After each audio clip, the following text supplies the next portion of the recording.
Hey guys, welcome to study with Mayank. मैं हूं आपका मयंक और आज ला रहा हूं मैं आपके लिए एनसीईआरटी ज्योग्राफी क्लास 12 से। देखिए यहाँ पर आपकी बुक चल रही है मानव भूगोल के मूल सिद्धांत। इसी क्रम में आज आपका यहाँ पर अध्याय 9वां है। यहाँ पर हम अंतर्राष्ट्रीय व्यापार के बारे में जानेंगे। तो चलिए स्टार्ट करते हैं आज का वीडियो। देखते हैं मैं क्या क्या डिस्कस करना है यहाँ पर और क्या क्या नोट डाउन करना है। देखिए हमने इससे पूर्ववर्ती अध्यायों में आपने देखा होगा, हमने प्राथमिक, द्वितीयक और तृतीयक क्रियाकलापों के बारे में विस्तार पूर्वक चर्चा कर ली थी कि भाई प्राथमिक क्रियाकलाप कौन से हैं, द्वितीयक कौन से हैं, तृतीयक कौन से हैं। और हमने तृतीयक क्रियाकलापों में ये भी देखा था कि जो व्यापार है आपका सेवाओं का आदान प्रदान, जिसके जरिए परिवहन के जरिए हम अपनी वस्तुएं एक जगह से दूसरी जगह पहुंचा रहे हैं, अपना जो माल है माल की ढुलाई वगैरह कर रहे हैं, वो सब जो क्रियाकलाप आ रहे हैं वो व्यापार के जो सारे क्रियाकलाप आ रहे हैं जिसके जरिए हम सामान बेच पा रहे हैं, धन अर्जन कर रहे हैं और जिसमें बैंकिंग प्रणाली वगैरह सब आ रही है, वो तृतीयक में रखे गए हैं। तो यहाँ पर तृतीयक क्रियाकलाप वाला शब्द जो है आपका, यानी जिसके रूप में आप व्यापार वाला शब्द देखते हैं, वास्तव में एक तृतीयक क्रियाकलाप का ये कार्य है जिसके बारे में आप पहले से अवगत हैं। अब देखिए कोई भी व्यापार हो, व्यापार के लिए यहाँ पर क्रेता और विक्रेता होना बड़ा आवश्यक है। यानी कि यानी खरीदार होना चाहिए और बेचने वाले भी होना चाहिए, तभी तो वहाँ पर व्यापार हो पाएगा। अब वहाँ पर मान लीजिए कोई खरीदार ही नहीं है, केवल विक्रेता है तो भी दिक्कत है। तो वहाँ पर क्रेता और विक्रेता दोनों ही होने चाहिए। तो यही व्यापार का रूल है। तो यहाँ पर कुछ भाषा है वो आप लिख रहे हैं यहाँ पर। तो यहाँ पर आप पहला पॉइंट लिख लेना कि तृतीयक क्रियाकलाप के रूप में व्यापार का तात्पर्य वस्तुओं और सेवाओं के स्वैच्छिक आदान प्रदान से होता है। इसी में इसके लिए दो पक्षों का होना आवश्यक है, यानी क्रेता और विक्रेता होना ही चाहिए। यानी क्रेता विक्रेता नहीं है तो वाकई में व्यापार नहीं हो पाएगा। अब बात कर लेते हैं व्यापार की कि व्यापार कितने स्तरों पर होता है। देखिए व्यापार आपका दो स्तरों पर होता है, एक तो अंतर्राष्ट्रीय लेवल पर और राष्ट्रीय लेवल पर, यानी इंटरनेशनल लेवल पर और नेशनल लेवल पर। नेशनल लेवल पर जो व्यापार होता है वो किसी राष्ट्र के भीतर होता है, किसी राष्ट्र की सीमाओं के भीतर होता है। जैसे हम मान लेते हैं हमारा भारत है, तो हमारे इंडिया में यहाँ पर आपके जितने स्टेट हैं आपके, उन स्टेटों के मध्य परस्पर होने वाला व्यापार क्या है, आपका राष्ट्रीय व्यापार है। तो यहाँ पर बात हो रही है अंतर्राष्ट्रीय व्यापार की। अंतर्राष्ट्रीय व्यापार से आप पहले से ही अवगत हैं। अंतर्राष्ट्रीय व्यापार का अर्थ होता है कि अपने देश की सीमाओं के बाहर जाकर किसी दूसरे देश की सीमाओं के भीतर अपने उत्पाद को पहुँचाना, यह अंतर्राष्ट्रीय व्यापार का काम है।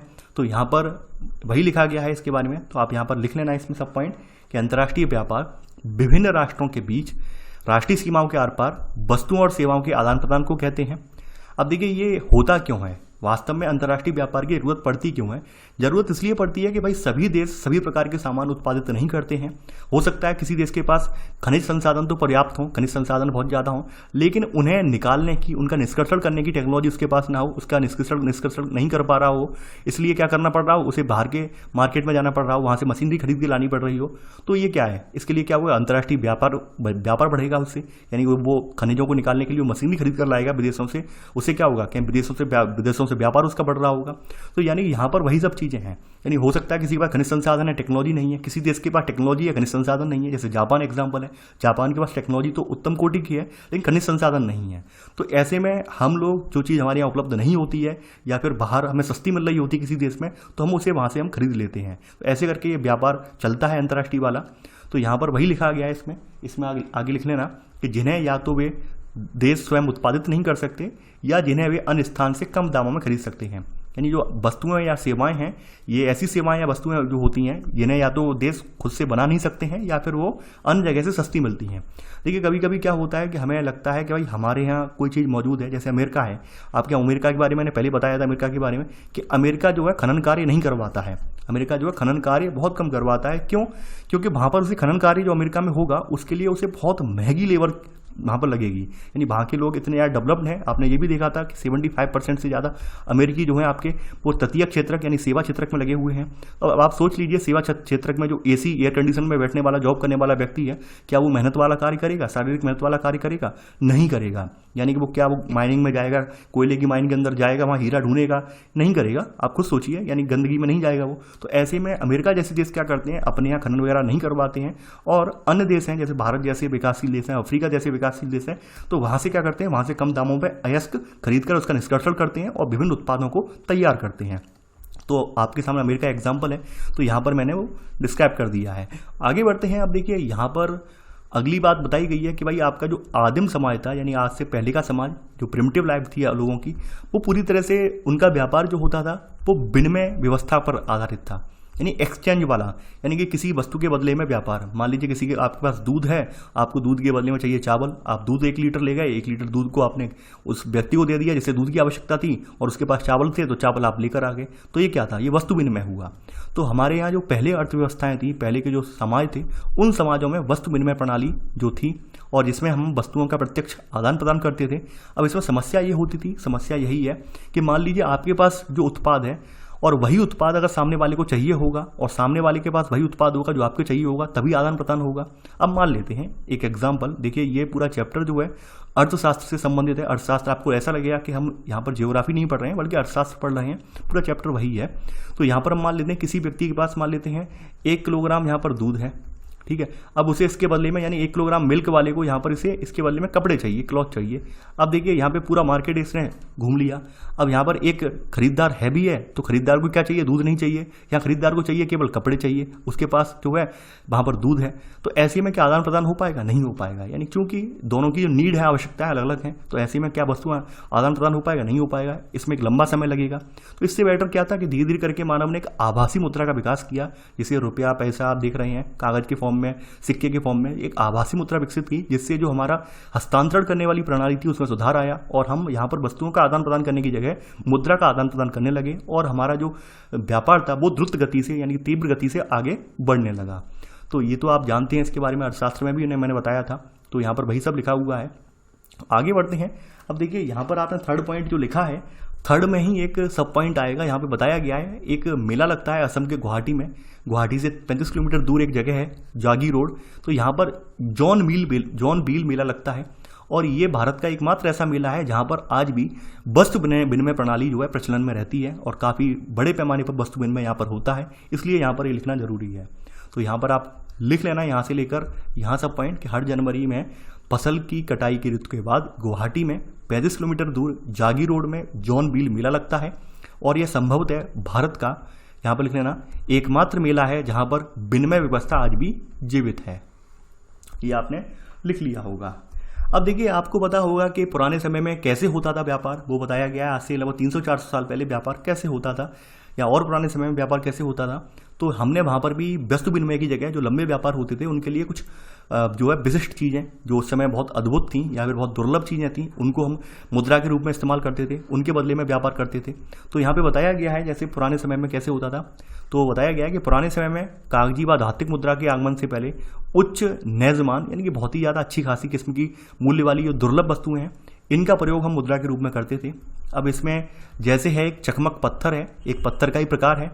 ऑब्सीडियन एक आग्नेय कांच होता है, एकदम चमकता हुआ कांच, आग्नेय कांच बोला जाता है, वो होता है। कावरी सेल, ठीक है, कावरी सेल समुद्र से मिलने वाले एक सेल हैं विशिष्ट प्रकार के। चीते के पंजे हैं ठप्पे, यानी कि आपने देखा होगा कि मोहर वगैरह होती है, तो चीते के पंजे मोहर वगैरह की तरह हम बना लेते थे, ठीक है, यानी कहीं कहीं उकरवा देते थे चीते के पंजे, तो उसे हमने दे देते थे। भेल मछली के दांत हैं, कुत्ते के दांत हैं, खालें हैं, बाल हैं, ठीक है, गर्म इलाके के जो जानवर होते थे उनके शरीर के बाल होते थे वो, मवेशी वगैरह हैं, चावल हैं, पेपरकॉर्न है, नमक है।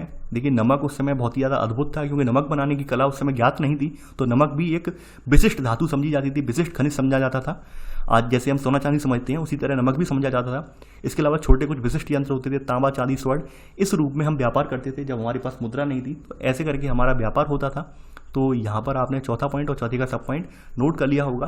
देखिए ये आप जो पोर्शन अभी पढ़ रहे हैं वास्तव में हिस्ट्री वाला पोर्शन है और मैं यहाँ पे रिपीट क्यों कर रहा हूँ, सबसे बड़ी बात यह है कि मैं रिपीट क्यों कर रहा हूँ। रिपीट इसलिए कर रहा हूँ, हो सकता है मैं ये मान के चल रहा हूँ कि भाई यहाँ पे कोई अभ्यर्थी ऐसा हो जिसने क्लास 6-7 की हिस्ट्री ना पढ़ी हो, उसके लिए मैं यहाँ पे लिखवा दे रहा हूँ कि पहले व्यापार कैसे होता था। आगे बढ़ते हैं यहाँ पर। अब देखिए यहाँ पर आज जो वर्तमान में प्रचलन में एक शब्द है सैलरी, तो सैलरी शब्द की यहाँ पे बताई गई, सैलरी शब्द की कहानी बताई गई। सैलरी शब्द आया कहाँ से है? देखिए सैलरी शब्द लैटिन शब्द सैलरियम से बना है। इसका अर्थ है नमक के द्वारा भुगतान।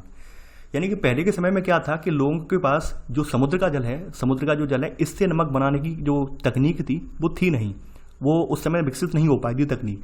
तो लोग क्या करते थे, जो रॉक साल्ट आप जानते हैं, यानी जिसे हिमालयन साल्ट या रॉक साल्ट जिसे कहते हैं, यानी कि पत्थरों में निकलने वाला नमक, जैसे हमारे यहाँ आजकल जो काला नमक है, काला नमक क्या है, पत्थरों से तो निकलता है, यानी कि एक हमारा ये क्या है, एक रॉक से ही तो निकलता है, पत्थरों से तो निकलता है ये वाला।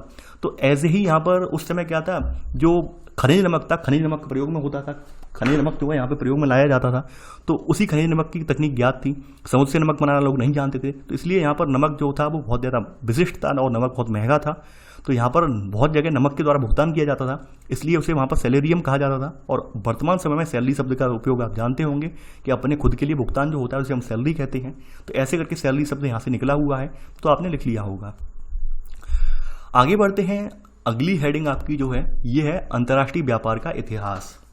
देखिए आपको मैं फिर से बता दूं, इतिहास का शब्द यहाँ जहाँ वर्ड आ जाएगा आपको वहाँ पर शुरुआत से लेकर एंड तक लिखना पड़ेगा। यहाँ पर कोई हम विकल्प ऐसा नहीं है कि हम इसे स्किप कर दें। यकीन मानिए हम विकल्प को अगर स्किप कर देंगे या छोड़ देंगे तो पूरा इतिहास गड़बड़ा जाएगा, पूरा क्रम जो है क्रम यहाँ पर अव्यवस्थित हो जाएगा, व्यवस्थित नहीं हो पाएगा बल्कि अव्यवस्थित हो जाएगा।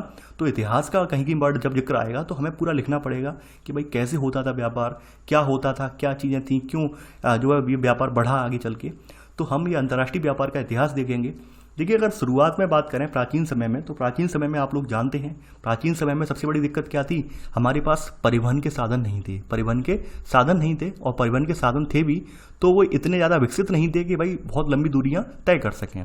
तो इस वजह से लोग जो थे वो खास करके अपने इर्द गिर्द अपने आसपास मौजूद बाज़ारों में ही अपना जो है जो व्यापार करते थे, ज़्यादा दूर नहीं करते थे। और ख़ास करके उस समय के लोगों की जो आवश्यकता थी, आज की तरह आवश्यकता नहीं थी, भोग विलास वाली आवश्यकता थी नहीं, उनके उस समय की आवश्यकता थी तो खास करके वही थी खान पान वाली, खाना पीना है और कपड़े पहनने हैं हमें। तो वो लोग वहीं वो सब व्यवस्थाएं जो होती हैं उनकी आधारभूत व्यवस्थाएं उन्हीं पर अपना जो है संसाधन खर्च करते थे।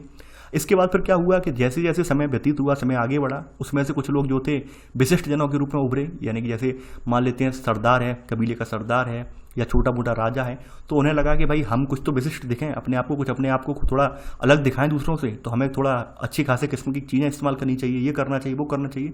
तो ऐसे लोग जो होते थे वो भोग विलास वाले बोले जाते थे। तो उन्होंने क्या किया, फिर उन्होंने आभूषण, महंगे परिधान ये सब पहनना स्टार्ट कर दिया। तो यहाँ पर कह सकते हैं कि केवल धनाढ़ लोग ही यहाँ पर ये आभूषण या परिधान खरीदते थे, और जो गरीब लोग होते थे वो वास्तविक में उनकी ज़रूरतें होती थी वो केवल भोजन और कपड़ा तक ही होती थी, इससे ज़्यादा नहीं होती थी। तो उस समय व्यापार अंतर्राष्ट्रीय यानी कि जो आपका अंतर्राष्ट्रीय परिवहन है या व्यापार है उसका इतना महत्व नहीं था।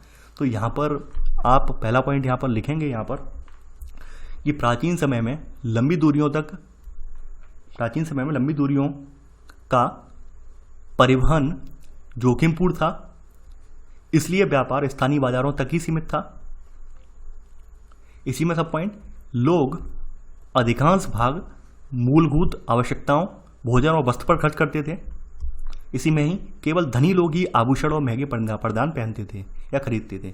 धनी लोग कौन थे? धनी लोगों का जिक्र मैंने किया कि समाज जैसे जैसे हमारा विकसित होता गया, जैसे समाज में जो समाज का सरदार हुआ, कबीले का सरदार हुआ या छोटा मोटा राजा हुआ, तो उसे लोग दान वगैरह देते थे। तो दान में फलस्वरूप वो लोग अमीर होते जा रहे थे। तो उन्होंने अपने आप को विशिष्ट दिखाने के लिए कि भाई ये तो आम प्रजा है, आम प्रजा से हम थोड़े ऊपर हैं, जब तो ऊपर हैं तो अच्छे कपड़े पहनेंगे, कुछ महंगा सामान भी रखेंगे अपने पास। तो उन्होंने ऐसे फिर भोग विलास वाले सामानों का जो है आयात स्टार्ट कर दिया, खरीदारी स्टार्ट कर दी। तो ऐसे करके अंतर्राष्ट्रीय व्यापार की यहाँ पर हल्की सी नींव पड़ गई। तो यहाँ पर आपने पहले का सब पॉइंट नोट कर लिया है। आगे बढ़ते हैं। अब देखिए इसके बाद अंतर्राष्ट्रीय व्यापार का एक सुस्पष्ट रूप आपको रेशम मार्ग के रूप में देखने को मिलेगा, और ये यहाँ पर रेशम मार्ग जो था वो बहुत फेमस रहा है अंतर्राष्ट्रीय व्यापार के लिए। तो रेशम मार्ग लंबी दूरी के व्यापार का एक आरंभिक बोल सकते हैं, हमारा लंबी दूरी के व्यापार का आरंभिक मार्ग था, और इसके सहारे रोम को चीन से ये जोड़ता था। ये आप लिख लेना, 6000 किलोमीटर लंबा मार्ग था और ये रोम को चीन से जोड़ता था, ऐसे करके ये। तो यहाँ पर आप लिख लेना ऐसे। अब देखिए व्यापारी कैसे कैसे निकलते थे यहाँ तक जाने के लिए। व्यापारी भारत, पर्शिया, ईरान और मध्य एशिया के मध्यवर्ती स्थानों से होते हुए चीन में बने रेशम और रोम की ऊन, इसके अलावा बहुमूल्य धातुओं और अनेक महंगी वस्तुओं का ये परिवहन करते थे इन रूटों से, जो रूट बताए गए हैं इनके जरिए। तो आप सेकंड पॉइंट और सेकंड का सब पॉइंट यहाँ नोट कर लेना। आगे बढ़ते हैं। अब देखिए आगे क्या होता है कि भाई अब तो व्यापार जो आपका खूब फल फूल रहा था, रोम से चल रहा था व्यापार, यानी यूरोप वाला का जो पूर्वी वाला हिस्सा है, पश्चिमी वाला हिस्सा है यूरोप का, वहाँ पे व्यापार अच्छा खासा फल फूल रहा था आपके चाइना से। अब जैसे जैसे आगे बढ़ते हैं तो रोम का जो साम्राज्य था उस साम्राज्य का विखंडन हो जाता है। 12वीं 13वीं सदी में रोम साम्राज्य का विखंडन हो जाता है, और विखंडन के फलस्वरूप जो फिर एकदम जो रोमन साम्राज्य का जो वहाँ पर अस्तित्व था, रोमन साम्राज्य का वहाँ पूरा व्यापार पे कब्जा था, वो व्यापार अब रोमन साम्राज्य के कब्जे से खत्म हो जाता है। यानी वहाँ पर स्वतंत्र रूप से विभिन्न विभिन्न राज्य अपने व्यापार को बढ़ावा देने लगते हैं। तो ऐसे आप देखेंगे वहाँ पर तमाम यूरोप के छोटे छोटे देश व्यापार के लिए बाहर फिर निकले हैं। तो यहाँ पर अगला पॉइंट आप लिखेंगे इसमें, थर्ड पॉइंट, रोमन साम्राज्य के विखंडन के पश्चात 12वीं शताब्दी के दौरान समुद्रगामी युद्धपोतों के विकास के साथ ही यूरोप और एशिया के बीच व्यापार बढ़ा और अमेरिका की यहां पर खोज हुई। ये तो आपने देख लिया। अब देखिए यहां पर रोमन साम्राज्य का जहां पर नियंत्रण खत्म होने के बाद यूरोप के और देश उदय हुआ, व्यापार बढ़ा है, अमेरिका की खोज भी हुई है उसी व्यापार के चलते। अब देखिए आगे बढ़ते हैं। यहाँ पर 15वीं शताब्दी में आके आपको क्या होता है, यहाँ पर ये होता है कि भाई यूरोपीय उपनिवेशवाद शुरू हुआ। उपनिवेश का मतलब आपको पहले ही मैं बता चुका हूँ कि वहाँ पर धीरे धीरे करके वो कॉलोनी यानी कॉलोनी बना के अपने आप रहने लगे। जो आपका कॉलोनिज्म बोलते हैं उपनिवेशवाद को, कॉलोनिज्म का मतलब ये है कि आप लोग व्यापारी बनकर हमारे देश में आए, आपने अपनी बस्ती स्थापित की। बस्ती स्थापित करके आपने धीरे धीरे करके क्या किया, भारतीय जो वहाँ पर राजतंत्र है या भारत की शासन प्रणाली है उसे अपने कब्जे में ले लिया और यहाँ से जो आपके रिसोर्सेज हैं रिसोर्सेज को अपने देश में ले गए, उन्हें वहाँ पर परिष्कृत करवाया, उन्हें यानी उन रिसोर्सेज को जो है वहाँ पर उन रिसोर्सेज से तमाम तरह के उत्पाद बनाए और उत्पादों को पुनः भारत में बेचने को चले आए। तो ऐसे करके जो यहाँ पर था, यहाँ पर हमारा भारत गरीब होता चला गया। तो ये व्यवस्था जो है कॉलोनियलिज्म या फिर उपनिवेशवादी वाली व्यवस्था बोली जाती है। इसके बारे में आप जानते हैं और इतिहास में मैंने पहले भी बताया है और काफ़ी बार जिक्र भी कर चुका हूँ। तो 15वीं शताब्दी में क्या हुआ कि धीरे धीरे करके यहाँ पर उपनिवेशवाद की नींव रखी गई और यहाँ पे बताया गया है अब इसी के साथ विदेशी वस्तुओं के साथ साथ यहाँ पर एक नए स्वरूप का उदय भी हुआ, यानी यहाँ पर दास प्रथा भी यहाँ आरंभ हो गई, दास व्यापार भी यहाँ पर हो गया स्टार्ट बड़े पैमाने पर। जैसे यहाँ पर यानी कॉलोनिज्म स्टार्ट हुआ यानी उपनिवेशवाद स्टार्ट हुआ, वैसे ही दास व्यापार भी स्टार्ट हो गया। स्टार्ट होने का रीज़न ये था कि भाई उस समय जो उपनिवेश जो राष्ट्र थे, औपनिवेशिक राष्ट्र जो थे यानी औपनिवेशिक राष्ट्र जो थे, वहाँ से भारी मात्रा में श्रमिकों को ले जाकर जो विकसित देश थे उस समय के विकसित देश थे या फिर उस समय के आर्थिक दृष्टि से सुदृढ़ देश थे, तो ये औपनिवेशिक राष्ट्रों से मजदूरों को ले जाकर अपने देश में काम करवाया करते थे दास बनाकर। तो इस वजह से ये दास प्रथा वाला व्यापार भी स्टार्ट हो गया। तो चौथा पॉइंट आपने नोट कर लिया होगा। देखिए दास प्रथा वाला व्यापार काफ़ी दिनों तक चला, आपने पढ़ा भी होगा इसका इतिहास दास प्रथा वाले व्यापार का, मैंने बताया भी था। एक ऊपर एक इमेज दे रखा है, ये अमेरिका का इमेज है, ठीक है। यहाँ पे बताया गया है दासों की नीलामी के संदर्भ में। तो ये आप अमेरिका में ये पता भी है आपको कि भाई तमाम अफ्रीकी श्रमिकों को ले जाकर तमाम जो बागान वगैरह हैं, जो आपके यूरोप के बागान वगैरह हैं, फलों के बागान हैं यानी कि शराब के बागान वगैरह हैं, यानी कि जो आपके अंगूरों की खेती के बागान है, वहाँ पर काम में लगाया जाता था। आपने पढ़ा भी था जब मैंने 9th पढ़ाया था आपको। तो दास व्यापार काफ़ी अच्छा खासा फला फूला शुरुआत के वर्षों में। लेकिन दास व्यापार में चूंकि जैसे जैसे यहाँ पर आपको पता है कि लोगों की जो मानसिकता डेवलप्ड होती चली गई, लोगों का जो आर्थिक स्तर सुधरता चला गया, लोगों में जैसी मानवता वाली बात आई, तो वैसे ही दास व्यापार का चहुंओर विरोध होने लगा। तो विरोध होने के फलस्वरूप क्या हुआ कि भाई जो दास व्यापार है जनता के विरोध के फलस्वरूप इसे बंद करना पड़ा। तो यहाँ पर वही बताया गया कि दास व्यापार 200 से ज़्यादा सालों तक लाभदायक व्यापार था और फिर 1979 टू 1792 में डेनमार्क ने बंद किया, 1807 में ग्रेट ब्रिटेन में और 1808 में ये यूएसए में पूर्ण रूप समाप्त नहीं कर दिया गया। यानी इससे पहले तक तो ये खूब फला फूला, जब ये समाप्त कर दिया गया फिर दुनिया के विभिन्न देशों ने भी इसे फिर समाप्त करने की घोषणा करने लगे, ठीक है। तो आपने यहाँ पर नोट कर लेना जो मैंने अंडरलाइन किया है उसे। तो आपने देख लिया कि भाई व्यापार के स्वरूप में कैसे कैसे परिवर्तन आया। शुरुआत में व्यापार हमारा जो पहले होता था बहुत ना के बराबर था, फिर हमारा कुछ भोग विलास वाले लोग आए, उन्होंने थोड़ा बहुत व्यापार किया महंगी वस्तुओं का, फिर रेशम मार्ग के जरिए व्यापार हुआ, फिर यहाँ पर नए नए औपनिवेशों के स्थापित हुए, उनके जरिए व्यापार हुआ, फिर दास प्रथा वाला जहाँ पर खरीद फरोख्त हुई, ठीक है, ये भी एंड हो गया। अब ये भी एंड होने के फलस्वरूप आपको पता होगा कि 18वीं सदी में आपको जो है 18वीं शताब्दी में औद्योगिकरण का युग प्रारंभ हुआ। तो औद्योगिकरण के युग प्रारंभ होने से क्या हुआ कि औद्योगिकरण वाले देशों को कच्चे माल यानी रॉ मटेरियल की आवश्यकता नितांत आवश्यकता थी। तो रॉ मटेरियल के लिए इन देशों ने क्या किया कि विभिन्न जो अल्प विकसित देश थे या विकासशील देश थे उनमें सेंधमारी की, यानी वहाँ से अपना माल जो है निकाल के लाए। तो ऐसे करके आप देख पा रहे होंगे किस तरह से ये समय में परिवर्तन हुआ है। अब देखिए ये औद्योगिक क्रांति वाला जो पोर्शन है इसे मैं छुड़वा दे रहा हूँ यहाँ पर, क्योंकि आपको पता है औद्योगिक क्रांति हुई है। इसके बाद औद्योगिक क्रांति के लिए हमारे यहाँ से तमाम कच्चा माल ले जाया गया और कच्चे माल को प्रसंस्कृत करके उन्हें जो है यहाँ पर मैन्युफैक्चर करके हमें बेचने के लिए लाया गया। ये बात आप जानते हैं। तो यहाँ पर वही लिखा गया है 5वें पॉइंट में, वो 5वें पॉइंट पर ही हम आ रहे हैं कि 19वीं शताब्दी के दौरान उत्तरार्ध में प्राथमिक वस्तुओं का उत्पादन करने वाले प्रदेश अधिक महत्वपूर्ण नहीं रहे और औद्योगिक राष्ट्र एक दूसरे के मुख्य ग्राहक बन गए। यानी कि अब तक जो प्राथमिक वस्तुओं का उत्पादन कर रहे थे यानी कृषि से जुड़े हुए उत्पादों का जो बना रहे थे, मान लीजिए भोजन वगैरह के जो उत्पाद थे वो तैयार कर रहे थे। जैसे आपको पता होगा कि जो पहले 14वीं 15वीं या 13वीं सदी में व्यापार होता था वो मसालों का व्यापार होता था। स्पाइसेस का व्यापार, यानी कि भारत सबसे ज़्यादा मसालों के लिए फेमस था। आपको पता होगा लगभग 1000 सालों तक भारत जो है मसालों के क्षेत्र में जो है यहाँ पर इसका यहाँ पर सिक्का जमा रहा है भारत का। लेकिन फिर जैसे जैसे 19वीं शताब्दी आई, औद्योगिकरण प्रारंभ होने के बाद फिर ये हमारी मसालों वाली नीड थी वो इतनी नहीं रही। यानी पहले लोग मसालों के लिए बहुत लालायित होते थे, भारत के मसाले खाने के लिए बहुत लालायित थे। फिर वो मसाले वाला युग खत्म हो गया, नहीं प्राथमिक उत्पादों वाला युग खत्म हो गया। अब लोग हर व्यक्ति ये चाह रहा था कि भाई फैक्ट्री में बना हुआ कपड़ा पहनना है, हमें फैक्ट्री में बने हुए उत्पादों का आनंद उठाना है। एक नई क्रांति का यहाँ पर हमें देखने को मिलेगी। तो ऐसे में यहाँ पर प्राथमिक उत्पाद वाले देश जो थे, भारत जैसे देश जो प्राथमिक उत्पादों पर पूरी तरह से जिनकी अर्थव्यवस्था निर्भर थी, वो एकदम चौपट हो गई। यानी कि कुछ तो यहाँ पर अंग्रेजों के आने का भी कारण था और कुछ लोगों की मानसिकता में परिवर्तन का भी कारण था। मानसिकता में परिवर्तन का कारण ये था, आपने देखा होगा कि 1700 के करीब यहाँ पर आपने देखा होगा कि जो आपका ब्रिटेन है, ब्रिटेन में एक ऐसी स्थिति देखी गई थी कि ब्रिटेन में जितने भी धनाढ़ परिवार थे उन सब जगह, चाहे आपका जो टेबल हो, कुर्सी हो जो है, या फिर सोफा सेट हो उनका, या फिर जो है जो तकिया का कवर हो, हर जगह भारतीय कपड़े ने अपनी जगह पैठ बना ली थी। लेकिन एक ऐसा युग प्रारंभ हुआ जब मशीनीकरण का युग प्रारंभ हुआ, क्योंकि मशीनों से बने हुए उत्पाद भारतीय उत्पादों की तुलना में काफ़ी ज़्यादा उत्कृष्ट थे, उनमें सफाई वगैरह बहुत ज़्यादा थी। तो लोगों का ध्यान अचानक से, और सस्ते भी थे, अचानक से मशीनीकरण की ओर उन्मुख हो गया। तो ऐसे में भारतीय उत्पाद जो थे वो कहीं ना कहीं पिटने लगे। तो इसमें बहुत सारे रीजन थे, एक तो कुछ अंग्रेजों का भी रीजन था और कुछ लोगों की मानसिकता का भी रीजन था। कि लोगों की मानसिकता अब चेंज हुई है, लोग जो है अब यहाँ पे फैक्ट्री वाले उत्पादों पर ज़्यादा फोकस करने लगे हैं। तो यहाँ पर वही बात बताई गई है 5वें पॉइंट में। आगे बढ़ते हैं। अब देखिए यहाँ पर आपने देख लिया 19वीं सदी में, अब यहाँ पर बताया गया है कि भाई 20वीं सदी में आते आते यहाँ पर विश्व युद्ध हुए आपके।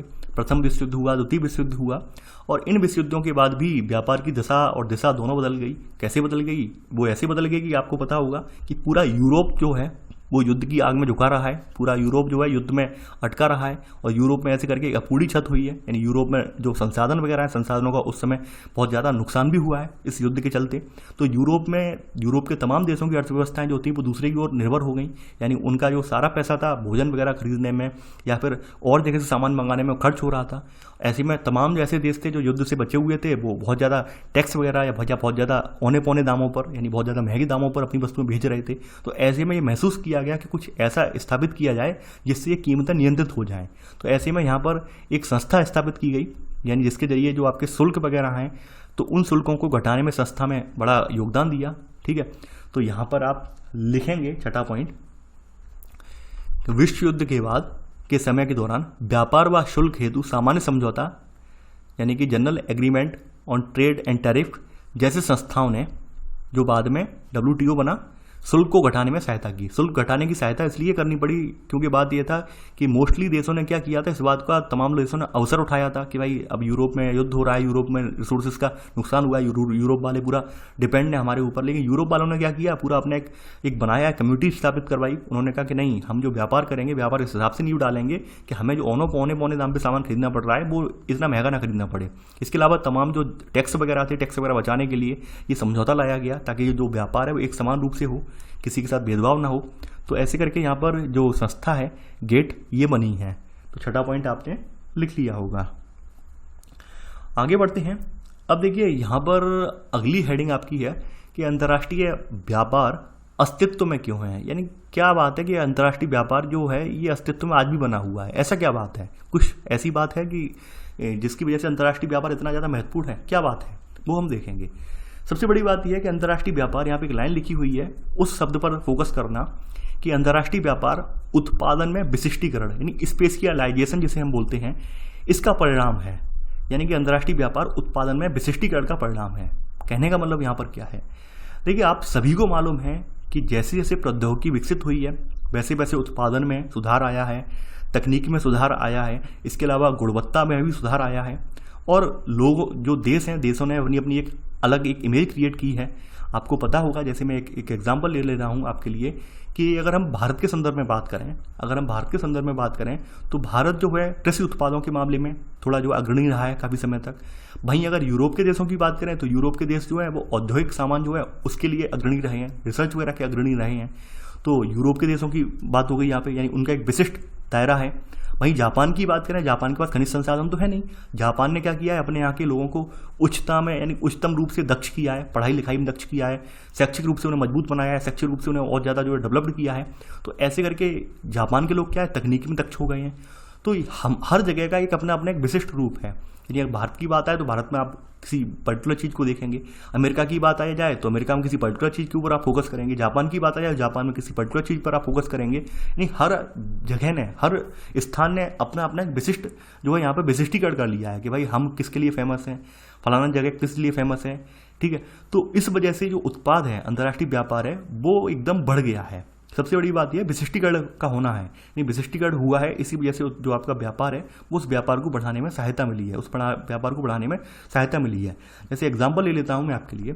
अभी अगर हम अपने लेवल पर एग्जांपल लें, जैसे मान लेते हैं अगर आज बात करें कि भाई मोबाइल कंपनियों की बात करें, आप जो अभी हैंडसेट यूज कर रहे हैं, मोबाइल यूज कर रहे हैं, और आप इसमें कहें बेटर मोबाइल जिसमें सारे फीचर्स हों, अच्छा खासा हो, तो आप कहाँ पर उन्मुख होंगे मोबाइल के लिए? या तो अमेरिका की कंपनियों पर या फिर चाइना की कंपनियों पर। चाइना वाली सस्ती पड़ती हैं हमारे लिए, तो हम लोग चाइना वाली कंपनियों को उन्मुख हो जाते हैं। हकीकत यही है।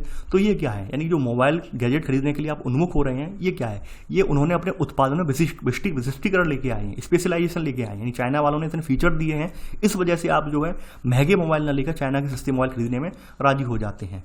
तो ये क्या विशिष्टीकरण है ये। तो वास्तव में अंतर्राष्ट्रीय व्यापार के आने से क्या हुआ कि हर आदमी ने अपने अपने रूप को विशिष्ट बनाया कि हमारा कुछ तो, हमारी कुछ वैल्यू होनी चाहिए, कुछ तो हम किसी रूप में तो हम पारंगत होने चाहिए। हर आदमी की विशिष्टता होती है, तो वही विशिष्टता की वजह से यहाँ पर अंतर्राष्ट्रीय व्यापार फल फूल रहा है। अब जैसे जापान के पास क्या है, जापान के पास प्रौद्योगिकी है लेकिन खनिज संसाधन नहीं है। तो खनिज संसाधनों के लिए उसे भारत जैसे देशों पर या फिर ऐसे देश जो खनिज संसाधन प्रोवाइड करवाने वाले हैं, जहाँ से खनिज संसाधनों का निष्कर्षण होता है, तो वहाँ से वो कॉन्टैक्ट करता है, खनिज संसाधनों को अपने यहाँ मंगाता है।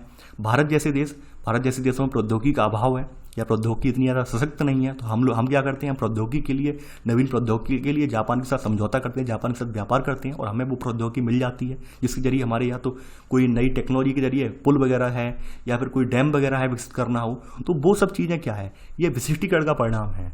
तो यहाँ पर आप पहला पॉइंट ये लिख लेना। आगे बढ़ते हैं।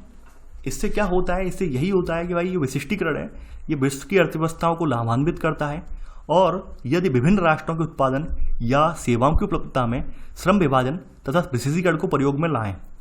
देखिए, मेन चीज़ है, अर्थव्यवस्था लाभान्वित तभी होगी जब आप वस्तुओं के उत्पादन और जो है जो सेवाएं हैं इनमें श्रम विभाजन करें और विशेषीकरण लेके आएं। यानी कुछ तो खास बात होनी चाहिए भाई, कुछ तो विशेषीकरण का मतलब ये कुछ तो खास बात होनी चाहिए। यानी हम अमेरिका का बना हुआ उत्पाद खरीदना चाहते हैं, क्यों खरीदना चाहते हैं, कुछ तो रीजन होना चाहिए। यानी मान लीजिए हमें कार खरीदनी है, अब कार हम भारत की कंपनी कार ना खरीदकर अमेरिका की कंपनी कार खरीदना चाहते हैं, तो क्यों खरीदना चाहते हैं, कुछ तो रीजन होना चाहिए हमारे पास कि भाई आप बताएं कि भाई इसमें कार में ये फीचर्स है, सिक्योरिटी फीचर्स ज़्यादा हैं, माइलेज ज़्यादा दे रही है, कुछ तो होना चाहिए।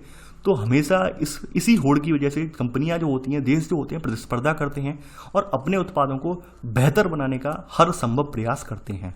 ये भी बात आप जानते हैं। तो पहले का सब पॉइंट आपने लिख लिया होगा।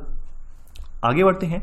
बताया गया है कि भाई अंतर्राष्ट्रीय व्यापार वस्तुओं और सेवाओं के तुलनात्मक लाभ, परिपूरकता व हस्तांतरणीयता के सिद्धांतों पर आधारित होता है। देखिए, तुलनात्मक लाभ का मतलब ये है कि भाई आप कंपैरिजन तो करते ही करते हैं हर वस्तु का, हर देश करता है कंपैरिजन कि भाई हम अमेरिका से सामान लें या फिर चाइना से लें, हमें कहाँ से सस्ता पड़ेगा, अमेरिका वाले में क्या फ़ीचर्स हैं, हमारे यहाँ चाइना वाले में क्या फ़ीचर्स हैं, या जापान वाले में क्या फ़ीचर्स हैं, या फिर हम इतना सामान लें और हम इतनी सप्लाई उधर भी देते हैं तो हमारा व्यापार संतुलन बना रहेगा। तो यहाँ पर ये जो व्यापार हो रहा है, अंतर्राष्ट्रीय व्यापार, ये वास्तव में परिपूरकता के साथ हो रहा है। यानी कि हम कुछ चीज़ ले रहे हैं, उसके बदले में चाइना को हम कुछ चीज़ भेज भी रहे हैं, तो हमारा व्यापार संतुलित हो रहा है। और हस्तांतरणीयता का मतलब ये है कि हम अपने यहाँ के एक हाथ दे रहे हैं कुछ वस्तुओं को और वहाँ से कुछ वस्तुएं खरीद रहे हैं। तो ये हस्तांतरणीय जो सिद्धांत है ये, तो यहाँ पर अंतर्राष्ट्रीय व्यापार वास्तव में यही चलता है। तुलनात्मक लाभ होना चाहिए, यानी भारत को भी लाभ होना चाहिए, चाइना का भी लाभ होना चाहिए, परिपूरकता होनी चाहिए, यानी कि हम अपना सामान भेज रहे हैं और सामान चाइना या अमेरिका से मंगा भी रहे हैं। और हस्तांतरणीय तो आप जानते हैं, सामान का आदान प्रदान हो रहा है, तो इसके इस पर आधारित होता है ये। तो यहाँ पर आपने सेकंड पॉइंट लिख लिया होगा। इसके अलावा यहाँ पर बताया गया है कि भाई आधुनिक समय में जो आपका जो व्यापार है, अंतर्राष्ट्रीय व्यापार, वास्तव में विदेश नीति का एक हिस्सा बन गया है। ये हकीकत बात है कि आज कोई भी देश अपने आप को आर्थिक रूप से पिछड़ा हुआ नहीं देखना चाहता है। हर देश यही चाहता है कि हम आर्थिक रूप से संपन्न बने। आर्थिक रूप से संपन्न होने का मतलब यही है कि आर्थिक रूप से अगर देश संपन्न होगा तो देश में खुशहाली आएगी, देश में रोजगार सृजन होगा और देश तरक्की करेगा। वहीं अगर आर्थिक रूप से देश पिछड़ा होगा तो यकीन मानिए देश में जो बेसिक इंफ्रास्ट्रक्चर है, बेसिक अवसंरचना है तो वो अवसंरचना स्थापित नहीं हो पाएगी, और लोगों में वहाँ पर आप देख पाएंगे तमाम तरह की जो असंतोष बना रहेगा, शिक्षा से रिलेटेड, स्वास्थ्य सेवाओं से रिलेटेड। तो हर देश यही चाहता है कि हमारे यहाँ ज़्यादा से ज़्यादा हम आर्थिक रूप से संपन्न हों। आर्थिक रूप से संपन्न यही होंगे जब व्यापार को बढ़ावा मिलेगा। तो ये कहीं ना कहीं आज जो आप देख रहे हैं व्यापार, विश्व व्यापार, ये विदेश नीति से संबंधित हो गया है, यानी फॉरेन पॉलिसी से संबंधित हो गया है। आज हर देश यही देख अपने दूरगामी रूप से ये सोच लेता है कि मान लीजिए हम किसी देश से अगर युद्ध लड़ेंगे, उस युद्ध का ये परिणाम हो सकता है कि हमारे यहाँ की अर्थव्यवस्था चौपट हो जाए। आपने देखा होगा चाइना ने अभी जो है काफ़ी कोशिश की, चाइना ने अभी हाल के दिनों में आपने देखा होगा गलावन वैली में जो हरकत की, तो चाइना ने उस हरकत शुरुआत में तो कर तो दी, लेकिन उसके बाद में एहसास हो गया कि अगर हम जहाँ पर ज़्यादा हरकत करेंगे तो ये भी हो सकता है कि चाइना का उत्पाद भारत में बिल्कुल ही बैन हो जाए। ऐसी स्थिति में हमारी अर्थव्यवस्था को एक गंभीर खतरा भी उठाना पड़ सकता है, गंभीर चुनौती भी का सामना करना पड़ सकता है। तो बेटर ये है कि युद्ध न लड़ें हम। तो यहाँ पर ऐसे करके कहीं ना कहीं विदेश नीति भी से भी संबंधित है ये, ठीक है। तो थर्ड पॉइंट आपने नोट कर लिया होगा। अब देखिए यहाँ पर अगली हेडिंग है आपकी अंतर्राष्ट्रीय व्यापार के आधार, यानी कौन कौन से बेसिस हैं जिनकी वजह से अंतर्राष्ट्रीय व्यापार किया जाता है।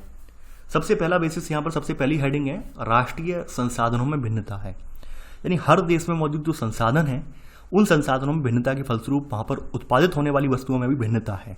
इसी वजह से हमें ज़रूरत पड़ती है विभिन्न विभिन्न चीज़ों को बाहर से मंगाने की। तो यहाँ पे बताया गया है कि भाई भौतिक संरचना जैसे भूविज्ञान, उच्चावच, मृदा, जलवायु में भिन्नता के कारण विश्व के राष्ट्रीय संसाधन असमान रूप से वितरित हैं, विपरीत नहीं है, वितरित हैं, ठीक है, असमान रूप से वितरित हैं, ठीक है। अब जैसे हम एक एग्जाम्पल ले सकते हैं, फॉर एग्जाम्पल आप अखबार वगैरह में आपने देखा होगा कि सऊदी अरब वगैरह में जो आम है, आम की खेती नहीं होती है। सऊदी अरब में जो आम वगैरह है वो यूपी से, बिहार से आम की सप्लाई होती है, आपने पढ़ा होगा अखबार में।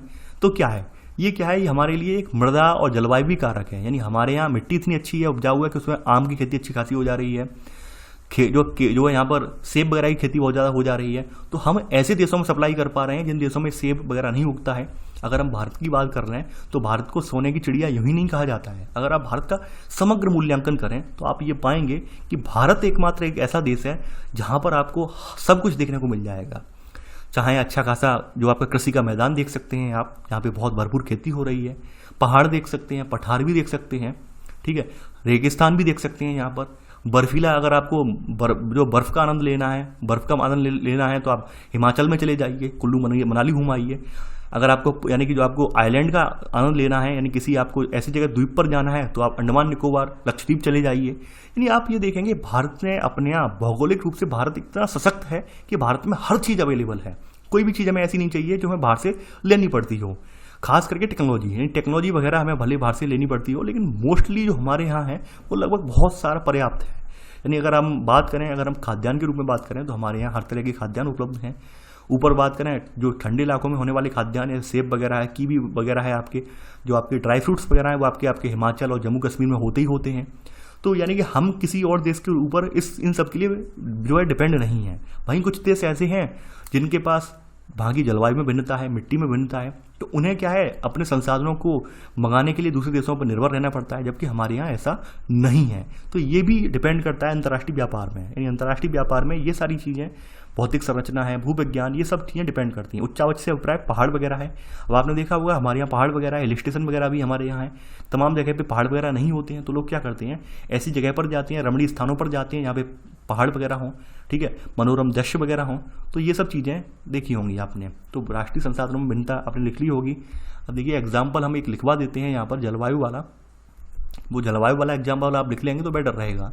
एग्जाम्पल यहाँ लिख लेना, जैसे ऊन उत्पादन हमारे यहाँ ठंडे क्षेत्रों में ही होता है और केला, रबड़, कहवा उष्णकटिबंधीय क्षेत्रों में ही उग सकते हैं, ठीक है। यानी ये बताया गया कि ऊन उत्पादन केवल और केवल, एग्जाम्पल की बात बताई गई है, केवल और केवल कहाँ पर हो सकता है, ठंडे इलाकों में ऊन उत्पादन हो सकता है पेड़ से, जबकि केला, रबड़ और ये कहवा के पेड़ कहाँ पर, जो उष्णकटिबंधीय क्षेत्र हैं, अधिक वर्षा वाले गर्म क्षेत्र हैं, वहाँ पर ही केवल उग सकते हैं। तो ऐसे में आप समझ सकते हैं कि हर देश के पास, हर देश का भौगोलिक विस्तार एक जैसा नहीं होता है। कुछ देश ऐसे हैं जो बिल्कुल ध्रुव के पास समीप, यानी ऊपर जो ठंडी जलवायु के वाले प्रदेश में हैं, या उच्च कटिबंधों में है स्थित हैं।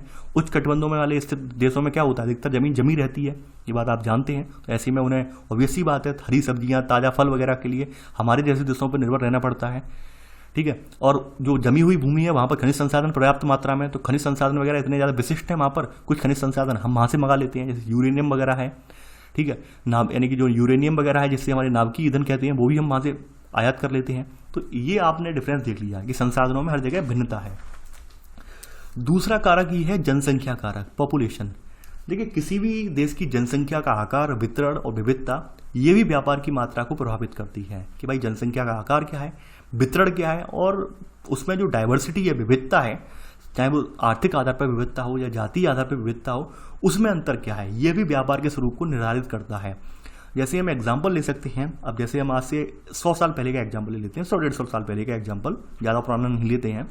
100-150 साल पहले हमारे यहाँ जो राजा महाराजा थे, राजा महाराजा या बड़े बड़े रजवाड़ों के मौजूद जो व्यक्ति थे, वो बहुत सारे सामान जो थे विलायतों से मंगवाते थे। यानी कहते नहीं विलायत से गाड़ी मंगवाई है, विलायत से पेंटिंग मंगवाई है हमने, विलायत से झूमर मंगाया है हमने। तो क्या था, ये कहीं ना कहीं हमारी विविधता दर्शा रहा है। विविधता ऐसे दर्शा रहा है कि हमारे यहाँ एक ऐसा तबका भी है, अमीर तबका भी है, जो बाहर से परचेज कर रहा है, ठीक है। यानी भारत का एक बड़ा तबका मान लीजिए विदेश से सामान नहीं मंगाता है, लेकिन फिर भी भारत में एक ऐसा तबका मौजूद है जो विदेशों से सामान मंगाता है।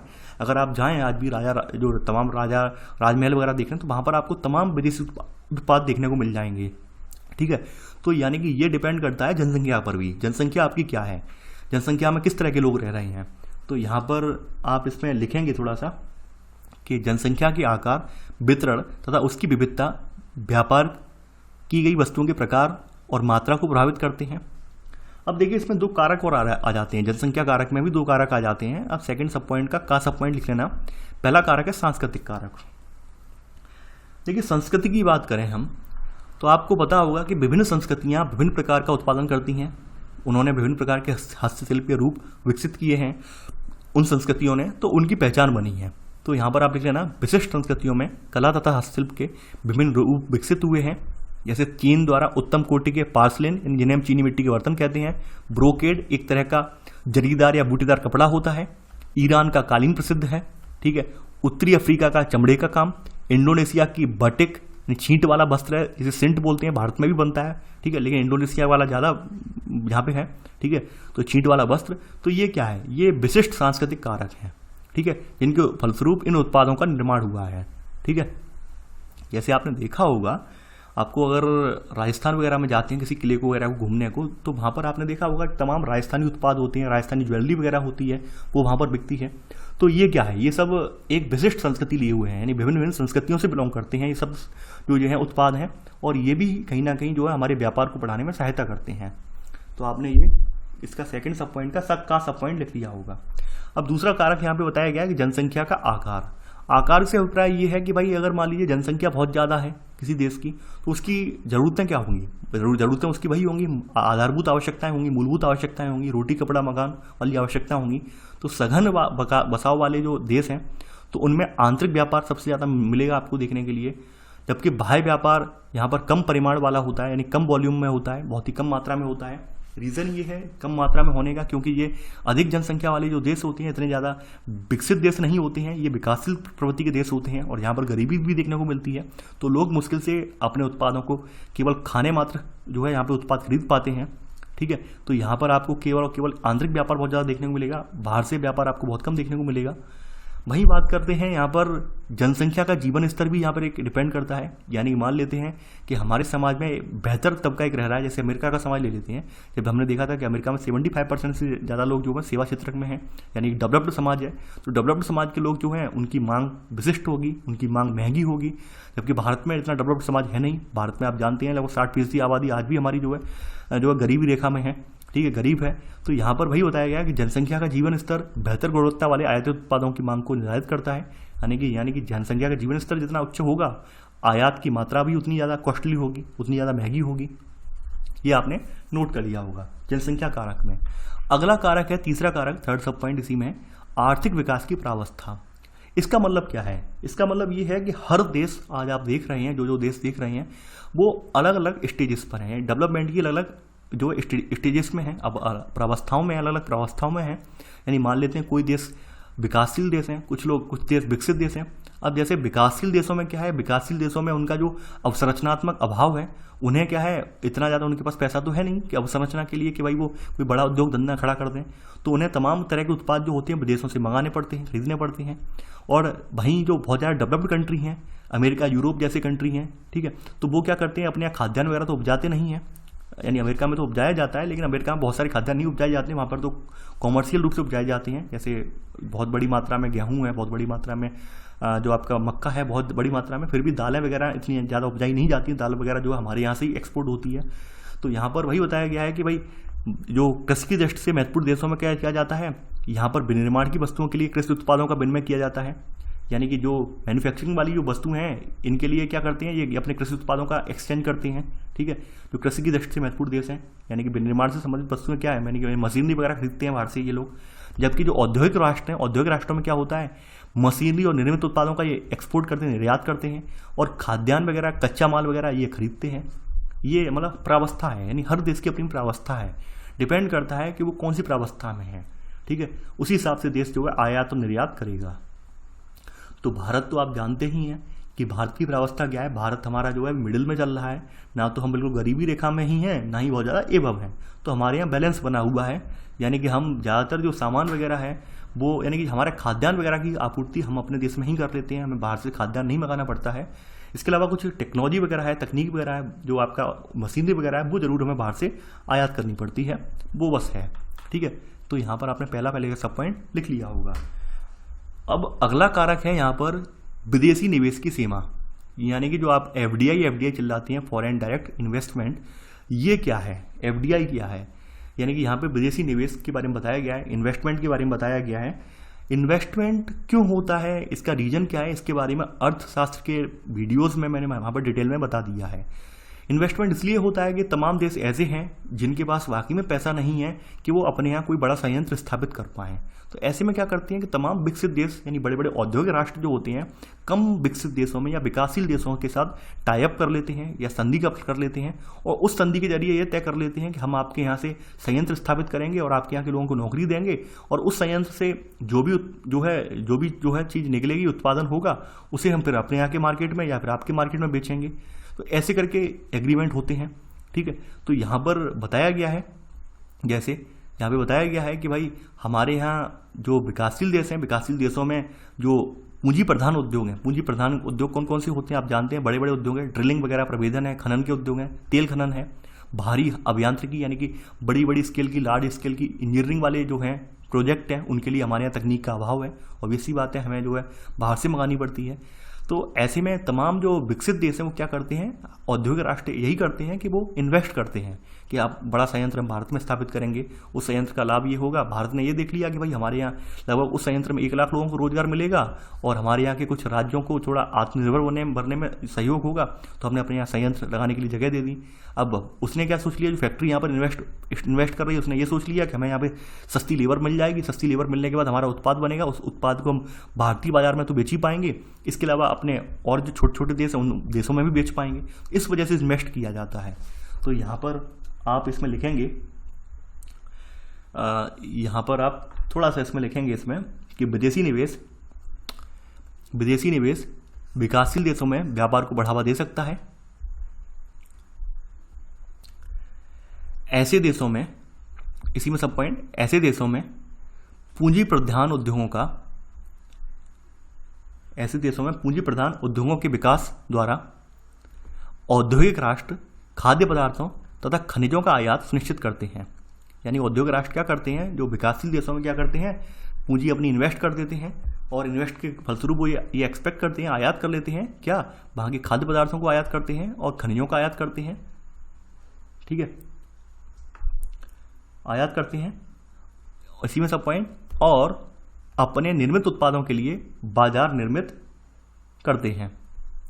ठीक है, यानी कि उन्हें फ़ायदा यही हो रहा है कि उनके लिए बाजार तैयार हो रहा है भारत में। फैक्ट्री इन्वेस्ट कर दी, 1 लाख लोगों को रोजगार मिला, 1 लाख लोगों का आमदनी का जरिया बढ़ा, तो इन्हें एक तो फ़ायदा ये होगा कि अपना भारत में सस्ता लेबर मिल रहा है, अपनी फैक्ट्री भी चल रही है यहाँ पर, और हमारा उत्पाद यहीं के मार्केट में यहाँ पे खपत भी हो जाएगी। इसके बदले में भारत से हम जो है कुछ चीज़ें भी ले जाएंगे, तो ये सब फायदे इन्हें हो जाते हैं। अगली स्थिति बताई गई है, 5वां रीजन विदेशी व्यापार का, ये है परिवहन, ट्रांसपोर्टेशन। देखिए, आप लोग जानते होंगे पुराने समय में वही मसाले, रेशम वगैरह, इन सब का जो कच्ची वस्तुओं का जो है यहाँ पर उच्च मूल्य वाली वस्तुओं का ही केवल यहाँ पर होता था व्यापार। ठीक है, तो वहाँ पे परिवहन एक बहुत बड़ा कारक था। आपने देखा होगा कि बहुत बार क्या होता था, समुद्री लुटेरे हैं या फिर जो जहाज जो है डूब जाते थे तमाम बार, तो ऐसे में बहुत बड़ा क्षति होती थी।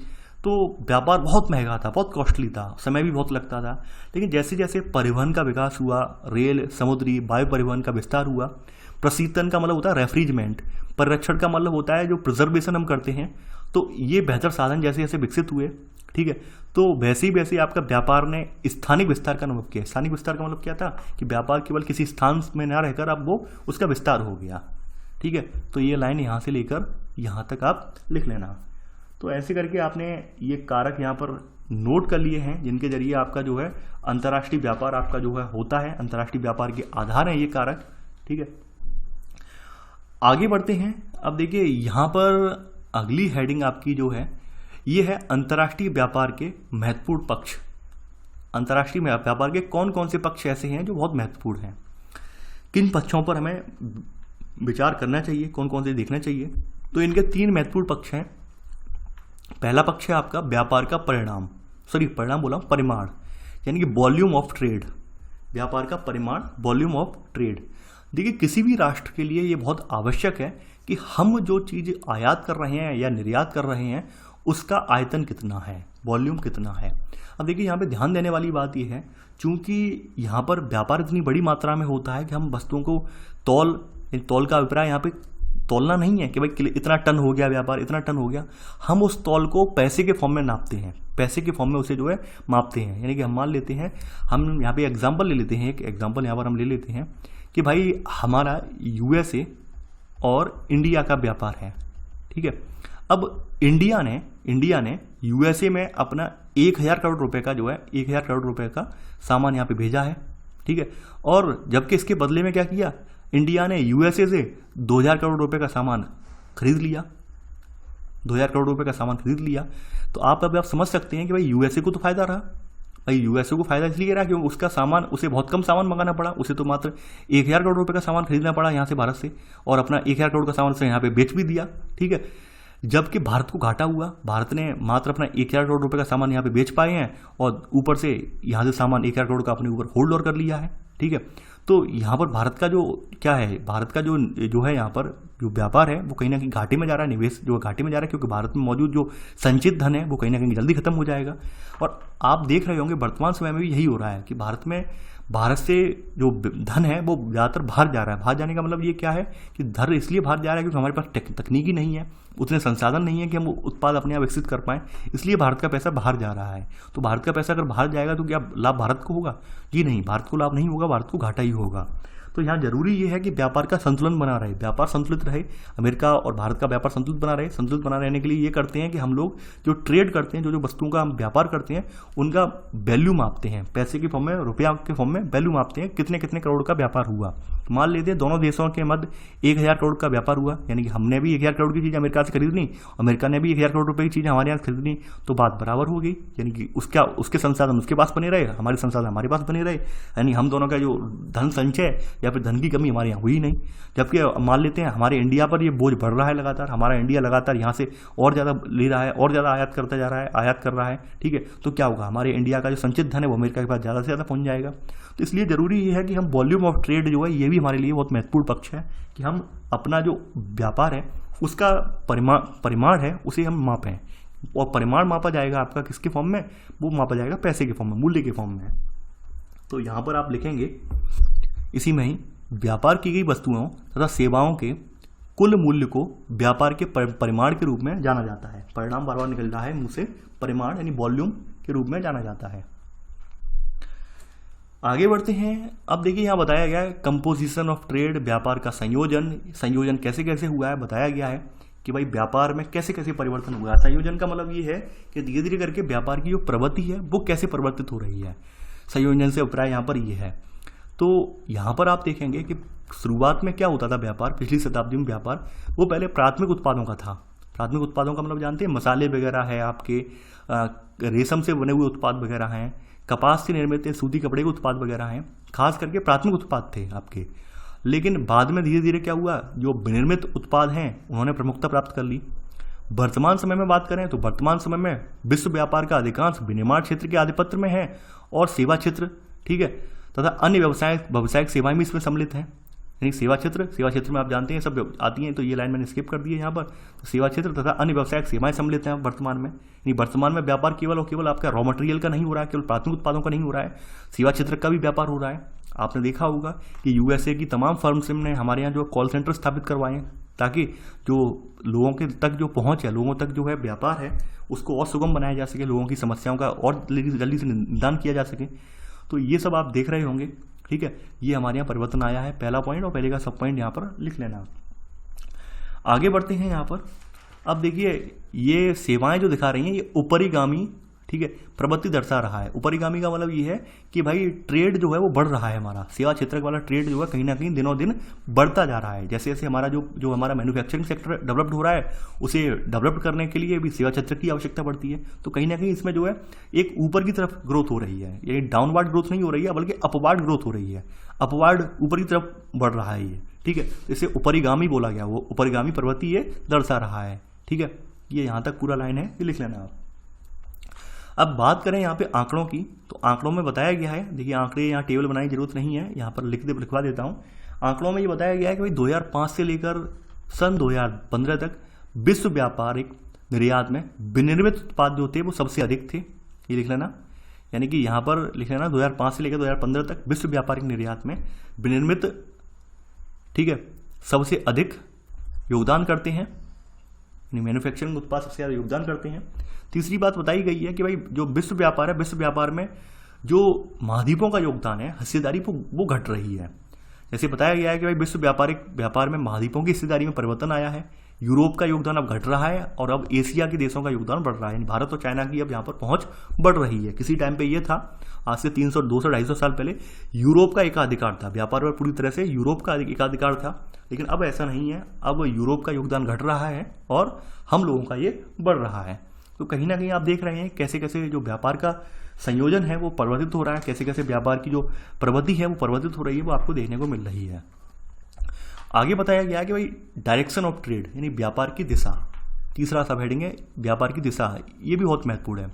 व्यापार की दिशा का मतलब ये है कि शुरुआत में आपको पता है, ऐतिहासिक रूप से अगर हम देखें तो ऐतिहासिक रूप से पहले ये अगर हम देखें ऐतिहासिक इतिहास में जाकर, तो आज जो प्रेजेंट में आपके विकासशील देश हैं, भारत, चाइना वगैरह, ये आपकी महंगी वस्तुएं, जो मूल्यपरक वस्तुएं होती थी, ये जो है यूरोप वगैरह के देशों में भेजते थे, ठीक है। लेकिन बाद के समय में प्रत्यावर्तन हो गया, प्रत्यावर्तन का मतलब बदलाव आया, और बदलाव के फलस्वरूप ये देखेंगे कि भाई ये देश तो बर्बाद हो गए, ये देश औपनिवेश बनने की वजह से भारत जैसे देश बर्बाद हो गए, और यहाँ से अब महंगी वस्तुएं भारत न जाकर भारत के लोग जो थे बाहर से वस्तुएं मंगाने लगे। तो वो बताया गया व्यापार की दिशा कैसे परिवर्तित हुई है, डायरेक्शन कैसे चेंज हुई है, और डायरेक्शन हर बार चेंज होती है। अब मान लेते हैं हमारा देश अगर टेक्नोलॉजी के मामले में अगर अग्रणी हो जाएगा, तो आज जो देश अमेरिका या जापान की ओर देखते हैं या चाइना की ओर देखते हैं, वो हमारी तरफ देखने लगेंगे, तो ऐसे करके व्यापार की दिशा परिवर्तित फिर से हो जाएगी। तो वही बताया गया है यहाँ पर, आप लिख लेना इसमें पहला पॉइंट कि ऐतिहासिक रूप से वर्तमान विकासशील देश मूल्यपरक वस्तुओं तथा शिल्प आदि का निर्यात करते थे। शिल्प आदि का निर्यात, मूल्यपरक वस्तुओं का, ऐसे लिख लेना है कि ऐतिहासिक रूप से वर्तमान विकासशील देश मूल्यपरक वस्तुओं का यूरोपीय देशों को निर्यात करते थे, इसी में सब पॉइंट। 19वीं शताब्दी में के दौरान व्यापार की दिशा में प्रत्यावर्तन हुआ, बदलाव आया, ठीक है। यहां पे लिख लेना यूरोपीय देशों ने विनिर्माण वस्तुओं को अपने उपनिवेशों से, अपने उपनिवेश कौन से, भारत जैसे देश उपनिवेश थे उस समय, उपनिवेशों से खाद्य पदार्थ और कच्चे माल के बदले निर्यात करना शुरू कर दिया। यानी जो यूरोपीय देशों ने क्या किया, अपने यहाँ का जो मैन्युफैक्चरिंग आइटम है उन्हें भारत जैसे जो देश थे उन्हें निर्यात करना स्टार्ट कर दिया। इसके बदले में कच्चा माल वगैरह भारत से ले जाते रहे और बना हुआ माल भारत में लाते रहे। तो कहीं ना कहीं ये देश परिवर्तन तो आया है। अब देखिए यहाँ पर इसी में ही अगला पहले पॉइंट का सब पॉइंट यहाँ पे लिखेंगे आप, इसमें ये पहला पॉइंट था, पहले का सब पॉइंट। उस समय जो है यहाँ पर 3 देश उभरे हैं, यहाँ पे लिखना ना, यूरोप और यूएसए विश्व में बड़े व्यापारिक साझेदार के रूप में उभरे। इसी में ही आगे उस समय जापान भी तीसरा महत्वपूर्ण व्यापारिक देश था। यानी कि यहाँ पर 3 देश सबसे महत्वपूर्ण रहे हैं आज से 200 साल पहले के समय में, ठीक है। अब क्या होता है कि आने वाले समय में जो यूरोप का औपनिवेश वाली पद्धति है समाप्त हो गई, तो अब क्या है, अब भारत और चीन तरक्की कर रहे हैं और इनके साथ सभी देशों की प्रतिस्पर्धा शुरू हो गई है। ठीक है, तो ऐसे करके आप देख रहे होंगे कि ट्रेड का डायरेक्शन हर समय ट्रेड का यानी कि ऐसा जरूरी नहीं है कि आज अमेरिका इतना ज़्यादा अग्रणी है, आने वाले 50 सालों में हमेशा अमेरिका जो हमेशा ही अग्रणी बना रहे, ऐसा बिल्कुल जरूरी नहीं है। हो सकता है भारत में कोई ऐसी सरकार आ जाए कि भारत का जो इंफ्रास्ट्रक्चर है, अवसंरचना है, लोगों की थिंकिंग है, उसमें परिवर्तन लेकर आए और हमारा भारत भी अमेरिका से आगे निकल जाए, ये भी हो सकता है। तो ऐसे में जो अमेरिका की एज वैल्यू वो कम हो जाएगी। अब आपको ये मालूम होगा और आपको पता भी होगा, ये सोचने वाली, विचार करने वाली बात है कि अमेरिका को खड़ा करने में, अमेरिका में आज जो भी आप उद्योग देख रहे होंगे, जो भी आप इंडस्ट्री देख रहे होंगे, उसमें लगभग 30 से 40% भारतीय मौजूद हैं। यानी उन्हीं भारतीयों के बदौलत अमेरिका आज फल फूल रहा है। अगर मान लेते हैं भारत में ही इतना अच्छा हमारे यहाँ इंफ्रास्ट्रक्चर होता है, हमारे भारत में इतना अच्छा जो है जहाँ पर पूरी अवसंरचना स्थापित होती, तो क्या वो जो टैलेंट अमेरिका में स्थापित है वो टैलेंट हमारे देश को आगे नहीं बढ़ा सकता था? बढ़ा सकता था। लेकिन वही बात है कि हम लोग थोड़ा पॉलिटिकल रूप से थोड़ा अपने मतभेदों में उलझे रहे और हमारा देश जो है इतना तरक्की नहीं कर पाया कुछ मामलों में, तो इस वजह से आज हम देख रहे हैं। तो ये सब चीज़ें हैं, समय के साथ परिवर्तन आ जाए वो अलग बात है यहाँ पे। अब देखिए, ये तो आपने सब चीज़ें यहाँ पे नोट कर ली। अब बात करते हैं व्यापार संतुलन, जिसके बारे में मैंने ऊपर आपको बात बताई दी, और वैसे व्यापार संतुलन के बारे में मैं पहले भी बता चुका हूँ। व्यापार संतुलन से अभिप्राय यहाँ पर ये है कि भाई एक देश जो है अन्य देशों के साथ आयात और निर्यात की गई वस्तुएं जो हैं, तो इनके जो मात्रा है, परिमाण यानी वॉल्यूम, इनका प्रलेखन है, यानी इनको लिखना है। ठीक है, यानी आप यहाँ लिख लेना, व्यापार संतुलन एक देश के द्वारा अन्य देशों को आयात और निर्यात की गई वस्तुओं एवं सेवाओं की मात्रा का प्रलेखन करता है। प्रलेखन मतलब रिकॉर्ड, यानी कि हमें ये तो पता होना चाहिए हम कितना माल भेज रहे हैं और कितना माल विदेशों से मंगा रहे हैं। ठीक है, तो यहाँ पे वही बताया गया है कि मान लेते हैं आयात का मूल्य देश के निर्यात मूल्य की अपेक्षा अधिक है, यानी देश से हम जितना मूल्य निर्यात कर रहे हैं वो कम है और आयात का मूल्य ज़्यादा है, तो देश का व्यापार क्या होगा? तो देश का व्यापार संतुलन ऋणात्मक अथवा प्रतिकूल है। प्रतिकूल का मतलब ये होगा कि हमारे यहाँ मौजूद संचित धन है वो खत्म हो जाएगा जल्दी। और वहीं मान लेते हैं सेकंड सब पॉइंट पे, यदि निर्यात का मूल्य आयात के मूल्य की तुलना में अधिक है तो देश का व्यापार संतुलन धनात्मक अथवा अनुकूल होगा, जैसे अमेरिका के साथ हो रहा है कि अमेरिका निर्यात महंगी वस्तुओं कर रहा है लेकिन खरीद रहा है सस्ती वस्तुओं को, तो अमेरिका का धन जो लगातार बढ़ता जा रहा है, अमेरिका का धन खर्च नहीं हो रहा है। जबकि भारत जैसे देश क्या कर रहे हैं, भारत जैसे देश महंगी वस्तुओं को निर्यात नहीं कर पा रहे हैं।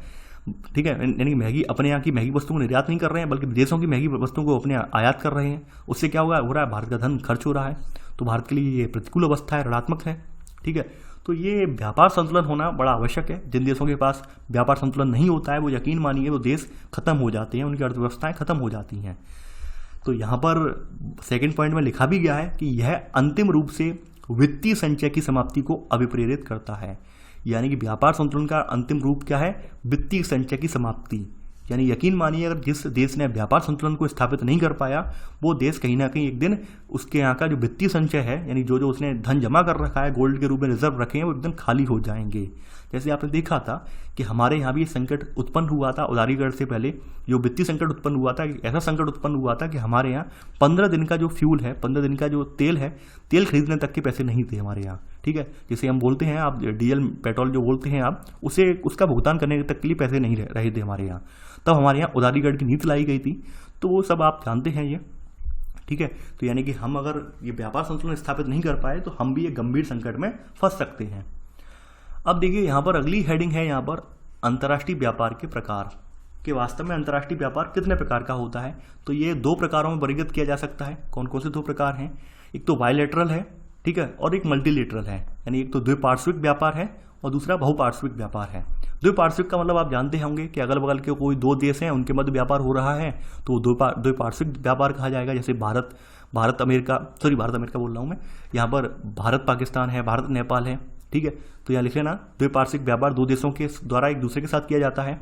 बहुपार्श्विक का मतलब ये है कि ये व्यापार बहुत सारे जो देश होते हैं उन सबके साथ किया जाता है। ठीक है, बहुत सारे व्यापारिक देशों के साथ किया जाता है, कई सारे देशों की हम लिस्ट बना लेते हैं, वहाँ पर अपना व्यापार करते हैं। तो इसके लिए हम क्या करते हैं कि देश कुछ व्यापारिक साझेदारों को सर्वाधिक अनुकूल राष्ट्र यानी मोस्ट फेवर्ड नेशन की स्थिति प्रदान कर सकता है, MFN। आपने सुना होगा अभी आज से 1-1.5 साल पहले जो पाकिस्तान में घटना हुई थी, आपको पाकिस्तान ने हमला करवाया था पुलवामा अटैक वाला, तो पुलवामा अटैक के बाद भारत ने पाकिस्तान का MFN वाला जो दर्जा था वो समाप्त कर दिया था, यानी मोस्ट फेवर्ड नेशन वाला दर्जा समाप्त कर दिया था। यानी कि जो तमाम तरह की ट्रेड में सुविधाएं दी गई थी, ट्रेड में तमाम तरह के टैक्स बचाए गए थे पाकिस्तान के लिए, या पाकिस्तान से जो हमारा बायलैटरल ट्रेड हो रहा था, उस ट्रेड में पाकिस्तान को प्रायोरिटी दी गई थी पाकिस्तानी उत्पादों को, वो पूरी तरह से खत्म कर दी गई उसके जरिए। आपने पढ़ा भी होगा, करंट अफेयर्स में काफ़ी मुद्दे में रहा था ये, ठीक है। तो ये MFN का मतलब यही है, सर्वाधिक अनुकूल राष्ट्र का हम दर्जा दे देते हैं, और दर्जा देने से फ़ायदा ये होता है कि हम कुछ चीज़ों पर लिबर्टी देते हैं, कुछ चीज़ों पर हम जैसे टैक्स वगैरह के लिए उन्हें जो छूट देते हैं, या फिर अपने उत्पादों को कम या ज़्यादा दामों पर बेचने के लिए वहाँ पर उन्हें प्रोत्साहित करते हैं, तो वो बताया गया है यहाँ पर। तो व्यापार दो तरह का होता है, द्विपार्श्विक और बहुपार्श्विक। बहुपार्श्विक मतलब बहुत सारे देशों के साथ, द्विपार्श्विक मतलब किन्हीं 2 देशों के साथ, ठीक है। तो आपने अंतर्राष्ट्रीय व्यापार के ये प्रकार देख लिए हैं। आगे बढ़ते हैं, अगली हेडिंग है आपकी मुक्त व्यापार की स्थिति, कि भाई मुक्त व्यापार कब होता है। देखिए, मुक्त व्यापार की जो संकल्पना है, इसका उदय वास्तव में जो हुआ है वो विकसित देशों की देन है। विकसित देशों की देन है मुक्त व्यापार की स्थिति। देखिए, मुक्त व्यापार के बारे में मैं अर्थव्यवस्था में मैंने वहाँ पे डिटेल्ड में लेक्चर दिया था, बताया भी था कि मुक्त व्यापार से कहीं ना कहीं जो विकसित देश हैं वो तो और उन्हें लाभ हो रहा है, वहीं जो विकासशील देश हैं वो बुरी तरह से पिछड़ते चले जा रहे हैं। अब जैसे एग्जाम्पल लेते हैं, हमने एक एग्जाम्पल ले लेते हैं कि मान लेते हैं कि भारत की एक मोबाइल कंपनी है, भारत की एक मोबाइल कंपनी है, और वो मोबाइल कंपनी एक मोबाइल तैयार करती है, ठीक है। उसकी कीमत 10,000 रुपये पर पहुंचती है, यानी अंतिम रूप से वो ये सोच लेती है 10,000 रुपये में मार्केट में बेचना है, और इसमें हमारा 1,000 रुपये का मुनाफा हो जाएगा और 9,000 रुपये की लागत निकल जाएगी, ठीक है। अब ऐसे में क्या है, एक चाइनीज कंपनी आ जाती है। अब चाइनीज कंपनी वही फ़ोन सेम फीचर्स में 6,000 रुपये में प्रोवाइड करवा रही है। अब आप सोचिए क्या होगा, हमारे यहाँ का कोई व्यक्ति क्या इतना बड़ा देशभक्त होगा कि वह 10,000 रुपये 4,000 रुपये एक्स्ट्रा डालेगा? समझ रहे हैं आप? उसी फीचर्स के फ़ोन के लिए क्या कोई व्यक्ति अपनी जेब से 4,000 रुपये एक्स्ट्रा खर्च करेगा? नहीं करेगा। ऑब्वियस सी बात है, व्यक्ति जो है 6,000 वाले फ़ोन पर स्विच कर जाएगा, क्योंकि उसे वही फीचर्स 6,000 में मिल रहे हैं, ठीक है। तो मुक्त व्यापार में यही होता है कि मुक्त व्यापार के जरिए हमें अपने यहाँ की अर्थव्यवस्था है विभिन्न देशों के साथ खोलनी पड़ती है, विभिन्न देशों के लिए व्यापार के दरवाजे खोलने पड़ते हैं। क्योंकि अब क्या है, मुक्त व्यापार का मतलब ये है कि भाई हम किसी देश के लिए अपने यहाँ के दरवाजे नहीं खोलेंगे तो क्या कोई और देश हमारा सामान खरीदेगा? नहीं खरीदेगा, जैसा कि भारत के साथ हुआ था। भारत ने 1950 से लेकर 1990 के दशक तक क्या था, अपने यहाँ की अर्थव्यवस्था विदेशी उत्पादों के लिए नहीं खोली थी, खोली भी थी तो बहुत संतुलित मात्रा में खोली थी। तो उसका परिणाम ये हुआ कि भाई विदेशों ने भी हमारे यहाँ के लिए मना कर दिया कि हम भारतीय उत्पाद नहीं लेंगे। भाई भारत वाले जब हमारा उत्पाद नहीं लेंगे तो हमें क्या पागल कुत्ते ने काटा है जो हम भारत का उत्पाद खरीदेंगे? तो ऐसे में क्या हुआ, ऐसे में हमारा भारत जो पिछड़ने लगा। तो जरूरी ये हो जाता है कि हम एक मुक्त व्यापार वाली प्रणाली स्थापित करें, जिसके जरिए हमारा परस्पर बिना रुकावट के जो है व्यापार संचालित हो, यानी हमारा उत्पाद जो है अमेरिका में जाके बिके और अमेरिका का उत्पाद हमारे बाजार में जाके बिके, ठीक है, ये स्थापित हो। तो ये मुक्त व्यापार वाली प्रणाली कही जाती है। तो इससे लाभ भी है, नुकसान भी है। लाभ ये होता है कि अल्प विकसित देश हैं, भारत जैसे देश हैं, उन्हें बहुत ज़्यादा सामना करना पड़ता है, उन्हें बहुत प्रतिस्पर्धा का सामना करना पड़ता है, उनके स्थानीय उत्पाद जो है पिट जाते हैं काफ़ी बार, ठीक है। तो ऐसे करके भारत जैसे देशों में घाटा भी उठाना पड़ता है। वहीं जो विकास जो है अग्रिम पायदान के देश हैं, आपके अग्रणी देश हैं, उन्हें काफ़ी मुनाफा भी होता है यहाँ पर। तो यहाँ पर आप इसमें लिखेंगे, यहाँ पर पहला पॉइंट यहाँ पर कि व्यापार हेतु अर्थव्यवस्थाओं को खोलने का कार्य मुक्त व्यापार अथवा उदारीकरण के रूप में जाना जाता है, और यह कार्य जो है व्यापारिक अवरोधों जैसे सीमा शुल्क को घटाकर किया जाता है। अब देखिए, यहाँ पर बताया गया है कि जो ग्लोबलाइजेशन है, जिसे हम भूमंडलीकरण कहते हैं, तो ये विकासशील देशों पर प्रतिकूल प्रभाव डाल रहा है। प्रतिकूल प्रभाव क्यों डाल रहा है? अब जैसे आप लोग जानते हैं कि हमारे यहाँ के उत्पाद जो हैं तमाम विकासशील देशों में इतनी ज़्यादा अच्छी टेक्नोलॉजी विकसित नहीं हो पाई है। तो अच्छी टेक्नोलॉजी विकसित ना हो पाने की वजह से हमें ये देखने को मिलता है कि हमारे यहाँ के उत्पादों में विशिष्टता नहीं है, गुणवत्ता उतनी ज़्यादा नहीं है, और लागत बहुत ज़्यादा आ जा रही है। वहीं विदेशों के उत्पाद जो हैं, विदेशों के उत्पाद में ये है विशिष्टता है, गुणवत्ता है, ठीक है, ऊपर से दिखने में बहुत अच्छे हैं। तो लोग ऑब्वियस सी बात है अपने यहाँ के उत्पादों की जगह विदेशी उत्पादों की तरफ उन्मुख हो जाते हैं। तो ऐसे में हमारे सामने जो मुक्त व्यापार वाला समझौता है, कहीं ना कहीं सरदर्द भी बन जाता है। सरदर्द यही बन जाता है कि हम अपने उत्पाद को बेहतर नहीं बना पा रहे हैं, भारतीय उत्पादों को, जबकि विदेशी उत्पाद हमसे कम दाम वाले हैं, वो हमसे बहुत बेहतर हैं। तो लोग ऑब्वियस सी बात है अपने देश का उत्पाद ना खरीद कर विदेशी उत्पादों को खरीदेंगे। तो ऐसे में जो मुक्त व्यापार है, कहीं ना कहीं विकासशील देशों को घाटे का सौदा भी रहता है। और काफ़ी बार यहाँ पर यह भी देखा गया है कि जो विकसित वाले देश हैं वो मुक्त व्यापार समझौता करवा तो देते हैं दबाव में आकर, ठीक है, लेकिन वो अपने यहाँ के बाजार हमारे जैसे देशों के लिए नहीं खोलते हैं। जैसे एग्जांपल ले सकते हैं, अमेरिका हमारे यहाँ अपनी चीज़ें तो बेच ले रहा है, हमारे यहाँ तो अमेरिका की तमाम गाड़ियाँ बिक रही हैं, ठीक है, लेकिन हमारे यहाँ की जो गाड़ियाँ हैं, भारत के निर्मित जो गाड़ियाँ हैं, उन्हें अमेरिकी बाज़ारों में जगह नहीं मिल रही है, उन्हें उनका जो है अमेरिकी बाज़ारों में उनकी जो है पहुँच नहीं हो पा रही है। तो ये क्या है, ये है कि भाई अमेरिका जैसा एक बड़ी अर्थव्यवस्था है, भारत को दबाने का काम कर रही है। तो यहाँ पर जरूरी ये है कि मुक्त व्यापार जब हो तो दोनों तरफ ध्यान रखा जाए। ऐसा ना हो कि भाई विकसित जो अर्थव्यवस्था है वो विकासशील अर्थव्यवस्थाओं को कुचलने की तैयारी कर दें, ऐसा बिल्कुल भी ना हो। अगर ऐसा होता है तो यकीन मानिए मुक्त व्यापार कहीं ना कहीं केवल विकसित देशों को फायदा पहुंचाएगा और विकासशील देश घाटे में ही रहेंगे, जैसा कि होता भी है। ऑब्वियसली बात है, बड़ी बड़ी अर्थव्यवस्थाएं जो है एग्रीमेंट तो करवा लेती हैं, क्योंकि संस्थाएं जो हैं, जो एग्रीमेंट करवाने वाली संस्थाएं हैं, वो हमेशा बड़ी बड़ी अर्थव्यवस्थाओं के फेवर में रहती हैं। जैसे आपने देखा होगा तमाम बड़ी बड़ी जो आपकी WTO वगैरह है, काफ़ी बार कहा जाता है कि अमेरिका की कब्जे में, अमेरिका का तोता है ये, तो वही हकीकत है। यानी हमें दबाव में आके हम समझौते तो करने पड़ते हैं, क्योंकि हम कर्ज वगैरह लेते हैं, ऋण वगैरह लेते हैं उनसे, लेकिन मुसीबत हमारे लिए ये बन जाता है कि हमने समझौता तो कर लिया, तो WTO जैसे कि समझौते जो होते हैं अमेरिका जैसे देश नहीं मानते हैं, जबकि हमें वो बाध्यकारी रूप में मानने पड़ते हैं, क्योंकि हम एक अल्प विकसित देश हैं, ठीक है।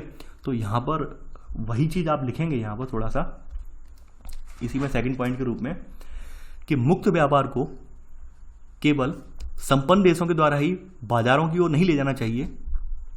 यहाँ पे साफ साफ लिखा हुआ है कि मुक्त व्यापार को केवल संपन्न देशों के द्वारा ही बाजार को नहीं ले जाना चाहिए, बल्कि विकसित देशों को चाहिए कि वे अपने स्वयं के बाजारों को विदेशी उत्पादों से संरक्षित रखें। यानी कि विदेश यानी अमेरिका जैसे देशों को भी चाहिए कि हमारे यहाँ की कार कंपनियाँ जो हैं, भारत की कार कंपनियाँ, उन्हें भी अपने मार्केट में जगह दें, ठीक है। यहाँ पे ये लाइन में ये कहा गया है, और ये होता इसलिए है कि काफ़ी बार जो संस्थाएं होती हैं, बड़ी बड़ी WTO जैसी संस्था है, इन पर विकसित देशों का कब्जा है। यहाँ पर बैठे जो लोग हैं उनमें विकसित देशों से आने वाले लोग हैं। ऑब्वियसली बात है, विकसित देशों से आने वाले लोग जो हैं वो कहीं ना कहीं अपने देशों की खाते और बजाते हैं, ठीक है। तो ऐसे में भारत जैसे देशों की उपेक्षा होती है। अब भारत कर क्यों कुछ नहीं पाता, उसका रीज़न ये है कि भारत को बहुत सारे संसाधनों के लिए अमेरिका की ओर डिपेंड रहना पड़ता है, चाहे वो डिफेंस से रिलेटेड संसाधन हो और भी संसाधन हो। इस वजह से भारत इसका विरोध भी नहीं करता है। तो ये स्थिति है कुछ, ठीक है। तो आपने ये देख ली होगी। अब देखिए बात कर लेते हैं, यहाँ पर एक शब्द आया है डंप ड्यूटी या डंप करना। ये क्या होता है, देखिए इसे नोट करके आपको लिखना पड़ेगा, डंप वाले को, ठीक है। आपने सुना होगा, देखा भी होगा अखबारों में, एंटी डंप ड्यूटी हमने बढ़ा दी है, एंटी डंप ड्यूटी इन उत्पादों पर सरकार ने बढ़ा दी है, ठीक है। ऐसे करके आपने एंटी डंप ड्यूटी के बारे में देखा होगा। ये होता क्या है, डंप करना क्या होता है। देखिए यहाँ पर पहले नोट में डंप करना लिख लेते हैं, लागत की दृष्टि से नहीं वरन भिन्न भिन्न कारणों से अलग अलग कीमत की किसी वस्तु को दो देशों में विक्रय करने की प्रथा डंप करना कहलाती है। यानी कि लागत की दृष्टि से नहीं, लेकिन भिन्न भिन्न कारणों से हम जो अलग अलग कीमत की कोई वस्तु है उसको दो देशों में जो विक्रय करने की प्रथा है, ठीक है, वो क्या कहलाती है, डंप करना। यानी कि मान लेते हैं हमारे यहाँ कोई वस्तु बेची जा रही है, उसका मूल्य कुछ अलग हो सकता है, वही वस्तु सेम वस्तु चाइना में बेची जा रही है, चाइना में उसका मूल्य कुछ अलग हो सकता है। ऐसा क्यों है, उसका रीजन मैं बताता हूँ। अभी वैसे एग्जाम्पल भी दिया है, लेकिन मैं फिर से वही एग्जाम्पल रिपीट करता हूँ। मान लेते हैं कोई भारतीय कार है, भारतीय कंपनी है, कोई कार बना रही है, उस कार के जो फीचर के अकॉर्डिंग वो कार जो है 5 लाख की है, ठीक है। और वहीं एक विदेशी कंपनी है, मान लेते हैं कोई विदेशी कंपनी है भारत में, और भारत में वो अपनी एक और कार लॉन्च कर रही है या कार बाहर से ला रही है, बनाकर ला रही है, वो कार मात्र उसी फीचर्स की 4 लाख की है। अब ऐसे में क्या होता है, सरकारों के ऊपर सबसे बड़ी जिम्मेदारी ये होती है कि अपने स्थानीय या अपने देश की जो कंपनियां हैं उन्हें बचाए रखें, उन्हें संरक्षण प्रदान करें, ताकि अपने विदेश जो बाहर अपने यहाँ की कंपनियां हैं, अपने देश की कंपनियां हैं, वो डूब ना जाएं, खत्म ना हो जाएं। ये हर देश की जिम्मेदारी, नैतिक जिम्मेदारी होती है। इसलिए क्या करते हैं वो लोग, एंटी डंप ड्यूटी लगा देते हैं। या फिर एंटी डंप ड्यूटी का मतलब ये होता है कि 4 लाख की जो कार है सेम फीचर्स वाली, उसे ये कंपनी, ठीक है, 4 लाख में नहीं बेचेगी, उसे ये सेम फीचर्स है तो इसे 5 लाख में ही बेचेगी। यानी 5 लाख की आप चाहे टाटा की कार ले लें, चाहे अमेरिकन कंपनी कोई कार ले लें या यूरोपियन कंपनी कोई कार ले लें, दोनों की फीचर्स सेम है। यानी ऐसे में ये होगा, कम से कम जो उपभोक्ता होगा, उपभोक्ता के सामने विकल्प होगा कि चाहे तो आप विदेशी कंपनी कार खरीद लें या स्वदेशी खरीद लें। अगर वहीं पर मान लेते हैं यहाँ पर मूल्य में अंतर हो 1 लाख रुपए का, तो ऑब्वियस सी बात है उपभोक्ता 1 लाख रुपए ज़्यादा अपने यहाँ के देश के उत्पाद के लिए खर्च नहीं करेगा। ऑब्वियस सी बात है वो यहाँ इसके लिए फोकस करेगा, विदेशी कंपनी के उत्पाद के लिए फोकस करेगा। तो ऐसे में यहाँ पर क्या होगा, यहाँ पर अपने स्वदेशी उत्पाद की अपेक्षा होती चली जाएगी और कहीं ना कहीं ऐसे करके कंपनी को बड़ा घाटा भी होगा, कंपनी बंद भी हो सकती है। तो इसे एंटी डंप ड्यूटी बोलते हैं और ये लगभग सभी उत्पादों पर लगाई जाती है। जो उत्पाद बाहर से मंगाए जाते हैं, जो उत्पाद हमारे यहाँ पर अपने देश में जो प्रचलित हैं, ठीक है, जिन्हें प्रतिस्पर्धा करनी पड़ती है, सभी उत्पादों पे लगाई जाती है। आपने देखा होगा एंटी डंप ड्यूटी की वजह से जो है हम लोग विदेशों से उत्पाद जो कम मंगाते हैं, वरना हर आदमी जो है विदेशों से ऑनलाइन करके, यानी अमेजन फ्लिपकार्ट की जो अमेजन वगैरह की वेबसाइट हैं, जो वेबसाइट है अमेरिका वगैरह के उत्पाद जो अपने भारत में भी मंगा लें हम। आपने देखा होगा कि काफ़ी सारे अमेरिका के उत्पाद हैं, आप देखते होंगे कि भाई $800 का उत्पाद है, और वही उत्पाद भारत में देखें तो भारत में लगभग $1000 का पड़ता है। अब हमारे माइंड में ये बात तो आती होगी कि भाई क्यों ना अमेरिका वाला उत्पाद हम अमेरिकन एड्रेस के जरिए कोई और थर्ड पार्टी का यूज करते हुए, थर्ड पार्टी का कोई जो संस्था है जो डिलीवरी करने वाले उनका प्रयोग करती है, अपने देश में मंगा लें $800 का, और ऐसे करके हमें $850 का बढ़ जाएगा, तो हमें $150 अपने यहाँ के बच जाएंगे। लेकिन ऐसा नहीं होता है। ऐसा इसलिए नहीं होता है कि सरकार बीच में ही कस्टम ड्यूटी वाले लगे होते हैं, वो यहाँ पर तत्काल आपके जो उत्पाद आपने खरीदा है उसकी वैल्यू लगाकर उसके 10 से 12% जो चार्जेस लगता है आपका कस्टम ड्यूटी का, वो लगा देते हैं। ऐसे करके डंप ड्यूटी जो लग जाती है, तो हमारे जो उत्पाद है आप विदेश से मंगा रहे हैं या भारत में वही उत्पाद प्रचलित है, तो कलव कीमतें बराबर हो जाती हैं।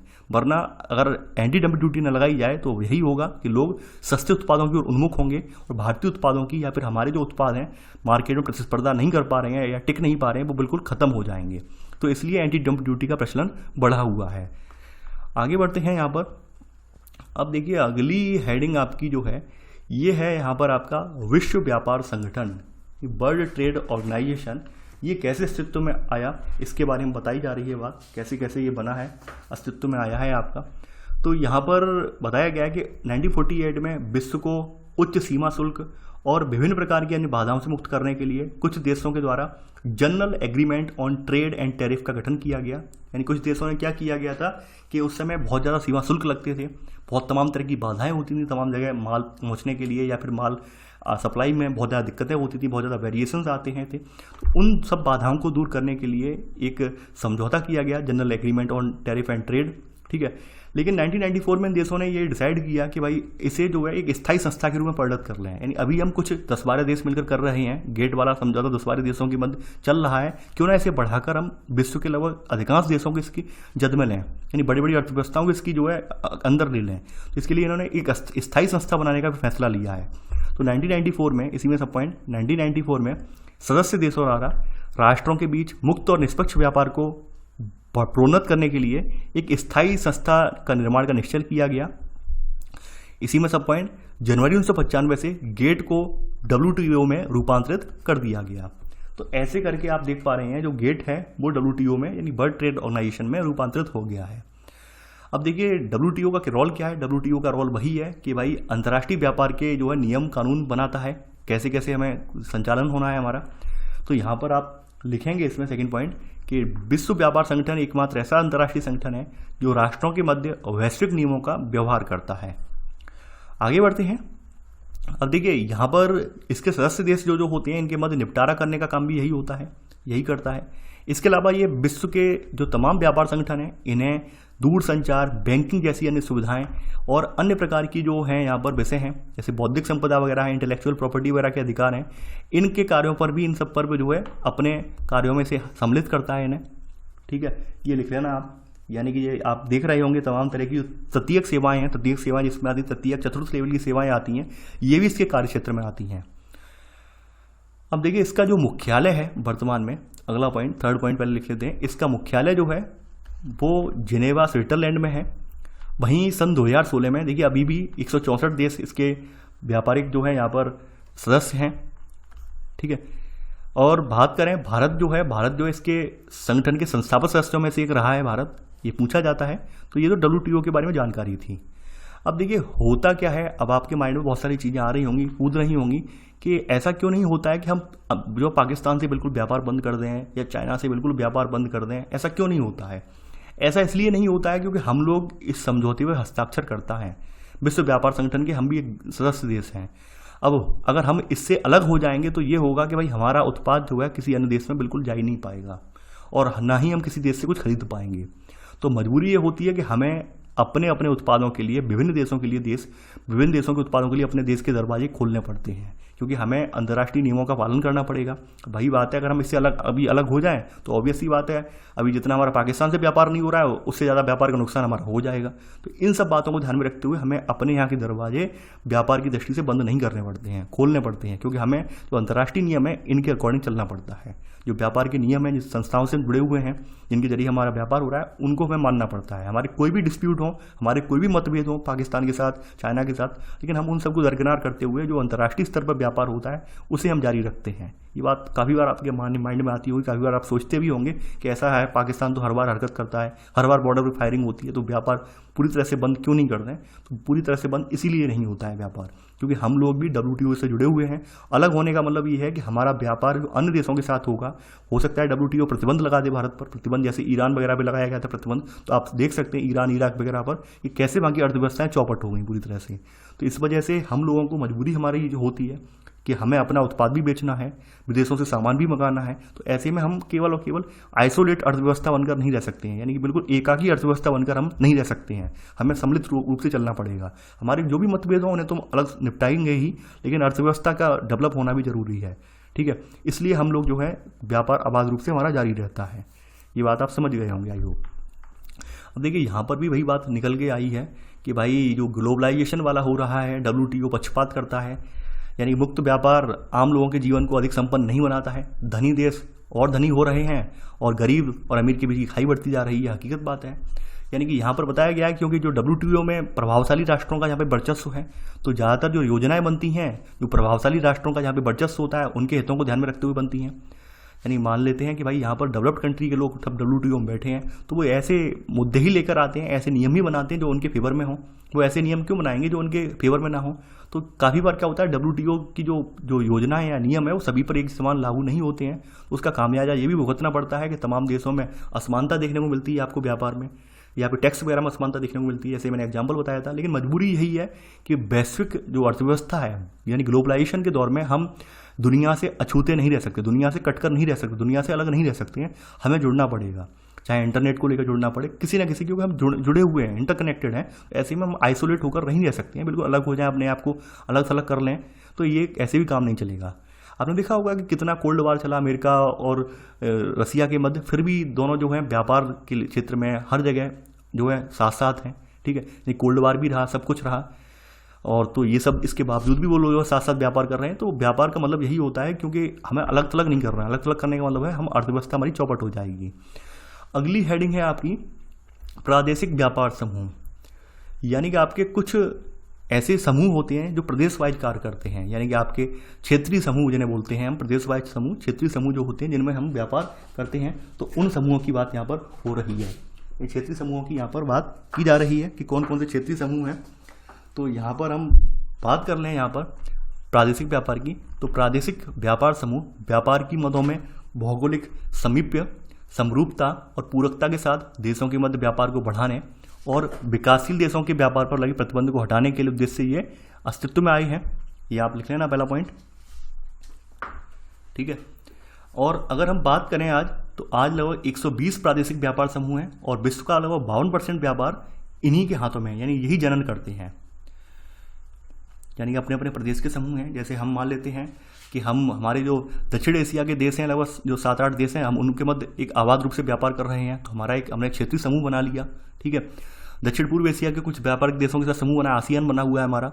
तो ये क्या है, हमारे क्षेत्रीय स्तर के बने हुए हैं, क्षेत्रीय स्तर के देश हैं, हमने आपस में एक ट्रेड एग्रीमेंट बना लिया, इसके जरिए हम व्यापार कर रहे हैं आबाद रूप से, टैक्स वगैरह में छूट दे दी, रियायत दे दी हमने। तो ये बताया गया है इसमें। तो कहीं ना कहीं प्रादेशिक व्यापार होना भी बहुत अत्यंत आवश्यक है, और लगभग आज विश्व का 52% ये व्यापार हो रहा है इसके जरिए, ये आपने देख भी लिया। कुछ व्यापारिक समूह, प्रादेशिक व्यापारिक समूह का जिक्र यहाँ पे किया गया है। जैसे आपका सबसे पहले आसियान का आता है, इसकी मुख्यालय जकार्ता इंडोनेशिया में है। देशों में आपको दिख रहे होंगे कौन कौन से इसके देश हैं। 10 कंट्रीज़ हैं, Brunei, Darussalam, Cambodia, Indonesia, Laos, Malaysia और म्यांमार, फिलीपींस, सिंगापुर, थाईलैंड और वियतनाम। स्थापना 1967 की हुई है। वस्तुएं कौन कौन सी इसमें करनी है इसमें, कि भाई कृषि उत्पाद हैं, रबड़, ये जो उत्पाद हैं वो सब हैं। तो रीज़न क्या है कि भाई सहयोग और अन्य क्षेत्र, इनमें ये सब शांति स्थापित करनी है। ऐसी CIS है, इसकी जो है मुख्यालय मिन्स्क बेलारूस में है। CIS में कौन कौन से, आर्मीनिया है, अजरबैजान है, जॉर्जिया है, कजाकिस्तान है, यानी कि जिन्हें मिडिल ईस्ट वाले, जो खास करके जो मिडिल ईस्ट के जो है पूर्व में देश बोले जाते हैं वो वाले देश हैं यहाँ पर, ठीक है। तो यहाँ पर तुर्कमेनिस्तान, ये सब आ जाते हैं, रूस वगैरह, ठीक है। तो ये अर्थव्यवस्था की प्रतिरक्षा, यानी सबके उद्देश्य लगभग समान समान होते हैं। यूरोपियन यूनियन में 27 देश हैं। अभी जो है यहाँ पर UK अलग हो गया था यहाँ पर, तो ये UK का वैसे लिखा हुआ है अलग, यहाँ पे किया नहीं है अभी, तो इसकी स्थापना बताई गई है, ठीक है। तो एकल मुद्रा के साथ एकल बाजार इन्हें करना है, यानी इन जो यूरोपियन यूनियन की एक एकल मुद्रा क्या है यहाँ पर, यूरो है इनकी एकल मुद्रा, यानी इन इतने देशों में एक ही मुद्रा इनकी चलेगी, इनकी मुद्रा क्या है, यूरो होगी। यानी इनकी जो आबाद रूप से व्यापार करने के लिए इनकी मुद्रा इन्होंने क्या बनाई है, अपनी मुद्रा यूरो बनाई है, ठीक है, 27 देशों ने मिलकर। वहीं जो है LAIA है, लैटिन अमेरिकन इंटीग्रेशन एसोसिएशन है, इसकी जो है माउंटेविडियो में और उरुग्वे में है ये, ठीक है। देशों कौन कौन से है, नाफ्टा में है, नॉर्थ अमेरिकन फ्री ट्रेड में, इसमें USA है, ठीक है। ओपेक है, यानी जो ऑयल जो है, यानी organisation of petroleum exporting countries हैं, 14 देश थे इसमें अभी तक, ठीक है। तो उनके बारे में बताया गया है यहाँ पर। इसका बेनाम है ऑफिस, साफ्टा है, south Asian free trade agreement, ठीक है। देखिए यहाँ पर इन सब के बारे में हम डिटेल में क्यों नहीं बात कर रहे हैं, डिटेल में इसलिए बात नहीं कर रहे हैं यहाँ पर क्योंकि ये आपको करंट अफेयर्स में पढ़ने पड़ते हैं। और यहाँ पर मैं लिखने के लिए क्यों नहीं बोल रहा हूँ, लिखने के लिए इसलिए यहाँ पर आपको प्रेरित नहीं कर रहा हूँ क्योंकि रीज़न ये है कि भाई इनकी जो जानकारी हर साल चेंज होती रहती है, यानी इनमें देश जुड़ते रहते हैं, कम होते रहते हैं, उद्देश्य भी चेंज होते रहते हैं। तो केवल आप इतना जान लीजिए कि ये समूह हैं, ये आपके प्रादेशिक समूह हैं, ठीक है, प्रादेशिक व्यापार के समूह हैं। तो आप एग्जाम्पल में लिख लेना, इसमें एग्जाम्पल में करके आसियान हुआ, EU हुआ, यूरोपियन यूनियन, CIS हुआ, ठीक है। तो ऐसे करके या फिर यहाँ पे ओपेक हुआ। तो ये क्या है, ये आपके प्रादेशिक व्यापार समूह के एग्जाम्पल हैं। इनके बारे में आपको पूरी जानकारी और डिटेल्ड और जानकारी, ये तो बहुत संक्षिप्त जानकारी लिखी हुई है, एक बड़ी जानकारी आपको कहाँ मिल जाएगी, वो मिलेगी करंट अफेयर्स में, ठीक है। आप एक बार इन्हें पढ़ लेना। वैसे यहाँ पर मैं पढ़ने के लिए फोकस इसलिए नहीं दे रहा हूँ क्योंकि इसमें जो है देश जुड़ते रहते हैं, यानी कि घटते बढ़ते देश रहते हैं। तो घटते बढ़ते रहने की वजह से यहाँ पर क्या होता है कि अभी मैं मान लो लिखवा दूँ और 6 महीने बाद यहाँ पे कोई देश जुड़ जाए या फिर अलग हो जाए तो आप कहेंगे सर आपने गलत लिखवाया था। इसलिए मैं लिखने के लिए फोकस नहीं दे रहा हूँ क्योंकि ये आपको हमेशा जो है, क्योंकि व्यापारिक समूह है, हमेशा चर्चा में रहते हैं। और ये जो समूह नाम लिखे गए हैं ये वास्तव में इंपॉर्टेंट वाले हैं, सबसे ज़्यादा व्यापार कवरेज यही समूह कर रहे हैं। यही प्रादेशिक समूह जो है सबसे ज़्यादा व्यापार का यहाँ पर इन पर नियंत्रण भी है इनका, इसलिए इनका यहाँ मुख्य मुख्य समूहों का यहाँ पर जिक्र कर दिया है। तो आपने यहाँ पर पढ़ लेना इसे, ठीक है। अब देखिए यहाँ पर अगली हेडिंग लिखनी नहीं है, अगली हेडिंग में थोड़ा विचार करने के लिए बोला गया है कि थोड़ा विचार करके बताना है कि भाई अंतर्राष्ट्रीय व्यापार से संबंधित कौन कौन से मामले होते हैं, अंतर्राष्ट्रीय व्यापार से संबंधित मामले कौन कौन से होते हैं। मामलों से अभिप्राय यहाँ पे बताया गया है कि अंतर्राष्ट्रीय व्यापार से लाभ होता है कि हानि होती है, ये क्या होता है ये बताया गया है यहाँ पर। देखिए यहाँ पर अगर देखें तो अंतर्राष्ट्रीय व्यापार लाभदायक भी है। लाभदायक कैसे है, सबसे पहली बात यह है कि प्रादेशिक दृष्टिकरण आता है, यानी एक स्पेशलाइज हो जाता है हर क्षेत्र कि भाई टेक्नोलॉजी के क्षेत्र में है, खाद्यान्न के क्षेत्र में स्पेशलाइज है, या फिर विनिर्माण के क्षेत्र में स्पेशलाइज है। इसके अलावा उत्पादन का उच्च स्तर होता है। उच्च स्तर इसलिए होता है उत्पादन का क्योंकि हम प्रतिस्पर्धा करते हैं, प्रतिस्पर्धा करने की वजह से हम क्या करते हैं, अपने उत्पादों को बेहतर बनाने की कोशिश करते हैं। वही बात यह है कि जैसे जैसे अर्थव्यवस्थाओं का विकास होता है उच्च रहन सहन का स्तर भी डेवलप होता है, वस्तुओं और सेवाओं की विश्वव्यापी उपलब्धता होती है। यानी एक जब अंतर्राष्ट्रीय व्यापार होता है तो ग्लोबली आप जो है कोई भी वस्तु अमेरिका से अपने भारत में, या फिर चाइना की कोई वस्तु है, रसिया की कोई वस्तु अपने यहाँ मंगा सकते हैं। इसके अलावा यहाँ पर ये होता है जब अंतर्राष्ट्रीय व्यापार होता है तो हम अंतर्राष्ट्रीय नियमों के अकॉर्डिंग चलते हैं। ऐसा नहीं होता है कि हम शोषण वाले नियमों के अकॉर्डिंग चलें, नहीं, अंतर्राष्ट्रीय जो नियम चल रहे हैं तो उन सब की डिमांड करते हैं, वेतन की डिमांड करते हैं, वेतन समान की बात करते हैं, कीमतों की बात करते हैं। दूसरी बात है हमारा जो है तमाम तरह की हम कल्चर्स हैं, ज्ञान वगैरह, उन कल्चर्स वगैरह के हमारा ज्ञान होता है। तो ये सब फायदे भी होते हैं इसके अंतर्राष्ट्रीय व्यापार के। नुकसान क्या होता है, नुकसान भी बताया गया है कि मान लेते हैं हानिकारक हो सकता है कि ये हानिकारक तब हो सकता है कि जब अन्य देशों पे हम निर्भर हो जाएं, बिल्कुल बिल्कुल डिपेंड होकर हो जाएं। विकास के असमान स्तर, शोषण और युद्ध के कारण हमारे यहाँ प्रतिद्वंदता जो है, प्रतिद्वंदता की ओर हम उन्मुख हो जाएं, शोषण और जो है इसके द्वारा। जैसे एग्जाम्पल ले सकता हूँ मैं आपको, आपने देखा होगा USA जिस समय तरक्की कर रहा था, USA की तरक्की जब हो रही थी तो रसिया, यानी जिसे उस समय USSR कहते थे, ठीक है, तो USSR और USA में बहुत प्रतिद्वंदता चलती थी। यानी एक कोल्ड वार बना हुआ था, एक कोल्ड वार, यानी कि अमेरिका 10 मिसाइलें बनाएगा तो 11 मिसाइलें ये भी बनाएंगे, अमेरिका कोई परीक्षण करेगा तो वही परीक्षण ये भी करेंगे। बिल्कुल ऐसा युद्ध बना हुआ है, कोल्ड वार जिसे बोलते हैं, कोल्ड वार वाला कंडीशन यहाँ बनाई हुई थी। उसी समय USSR ने एक प्लान ये किया था कि जैसे न्यूयॉर्क सिटी डेवलप हुआ है, यहाँ पर एक डेवलप्ड हुआ है एक आर्थिक केंद्र के रूप में, तो हम भी एक अपना एक ऐसा एक शहर बनाएंगे जो एक डेवलप्ड होगा और एक आर्थिक केंद्र के रूप में बनकर उभरेगा, दुनिया भर में, विश्व भर में उभरेगा। तो उस समय इन्होंने एक बड़ा विजनरी प्लानिंग करते हुए एक चेरनोबिल, ठीक है, तो चेरनोबिल का नाम आपने सुना होगा और काफ़ी बार मैंने इसका जिक्र किया भी है, चेरनोबिल, तो चेरनोबिल त्रासदी का, तो चेरनोबिल शहर इन्होंने बसाने का फैसला लिया था।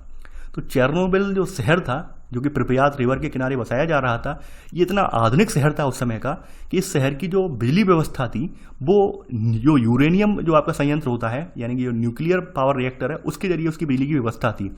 अब था क्या उस समय इन्होंने प्रॉपर प्लानिंग तो नहीं की। इन्होंने एक जल्दबाजी की होड़ थी इनकी, रसिया वालों की, यूएसएसआर वालों की, कि भाई हम जल्दबाजी में एक शहर खड़ा करना है जो विश्व की अर्थव्यवस्थाओं का ध्यान आकर्षित करेगा। इन्होंने पूरी तरह से डेवलप्ड कंट्री पूरा तैयार कर दिया था, पूरा मतलब कंट्री बोल रहा हूँ, पूरा शहर तैयार कर दिया था। पूरा शहर में हॉस्पिटल, स्पा, यानी वो पूरी बिल्कुल फैसिलिटी सब कुछ तैयार थी। लेकिन हुआ क्या, वहाँ पर एक छोटी सी लापरवाही की वजह से वहाँ पर क्या होता है, वहाँ पर पूरा रिएक्टर में विस्फोट हो जाता है, वहाँ पर पूरा रेडिएशन फैल जाता है, और इनका चेरनोबिल वाला जो ड्रीम प्रोजेक्ट था जिसमें इन्होंने पूरा अपना पैसा लगा दिया था, वो पूरा प्रोजेक्ट डूब जाता है। ऐसे में रसिया को एक गंभीर नुकसान भी उठाना पड़ता है। रसिया काफ़ी दिनों तक जो है अर्थव्यवस्था में उभर भी नहीं पाया था, उसके चक्कर में बहुत फजीयत भी हुई थी रसिया की। तो काफ़ी बार क्या होता है, कई बार ये होता है कि हमारी जो फालतू की प्रतिद्वंदता होती है, हम फालतू की कंपटीशन करते हैं, कि हम जल्दबाजी करते हैं, उस जल्दबाजी में हमें तमाम नुकसान भी उठाने पड़ते हैं।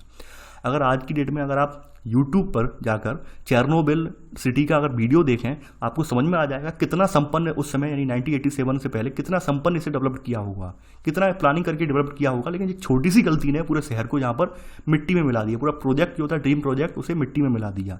आज भी आप देखेंगे तो वहाँ पर इमारतें वगैरह जो बनी हुई हैं वो एज इट इज है, वहाँ पर कोई रहने वाला नहीं है, मतलब घोस्ट सिटी के नाम से फेमस है। ठीक है, कोई नहीं रहता है, क्योंकि रेडिएशन इतना ज़्यादा है, कोई रहेगा तो मर जाएगा वैसे रेडिएशन से। रेडिएशन फैल गया है वहाँ की, मतलब हर जगह रेडिएशन व्याप्त है, हर इमारत में है रेडिएशन। यानी पूरा शहर जो आबादी का था, 50-60 हज़ार की आबादी का शहर था, पूरा आज भी वीरान है शहर। यानी अगर आप देखें तो आपको यानी घोस्ट सिटी के रूप में चेरनोबिल आपको देखने को मिल जाएगा, और आप यूट्यूब पर उसे देख सकते हैं, समझ सकते हैं। तो काफ़ी बार क्या होता है, प्रतिस्पर्धा हमारे लिए लाभदायक नहीं होती है, प्रतिस्पर्धा हमारे लिए एक बहुत बड़ी दुर्घटना के रूप में भी यहाँ पे सामने आ जाती है। वो चेरनोबिल आपके सामने एग्जाम्पल है। अगली बात यहाँ पर कही गई है, अगला बताया गया है कि भाई जो पर्यावरण से लेकर इश्यूज़ हैं, स्वास्थ्य और कल्याण वाले इश्यूज़ हैं, ये इन्हें भी प्रभावित करता है।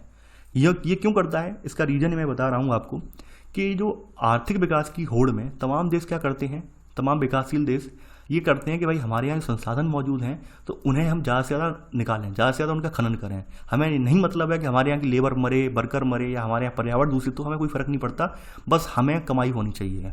जैसे आपके लिए मैं एग्जांपल दे रहा हूँ यहाँ पर, आप लोग बुरा मत मानना। जैसे झारखंड के कुछ इलाके हैं जहाँ पर यूरेनियम निकाला जाता है, तो उन खानों के आसपास तमाम जो है अपंग लोग आज भी आपको देखने को मिलेंगे। जादूगौड़ा की खाने हैं, आप देखेंगे जादूगौड़ा वाले क्षेत्र में, वहाँ पर झारखंड में, तो वहाँ पर आप देखेंगे तमाम लोग आज भी वहाँ पर जो तमाम तरह की जो डिसीज़ हैं, यानी कि जो परमाणु जो है आपके रेडियो एक्टिव डिसीज़ जो होती हैं, उनसे उनके पूरे जेनेटिक प्रभावित हुए, जीन्स प्रभावित हुए, और आज भी वहाँ पर लोग अपंगता देखने को मिलेगी आपको।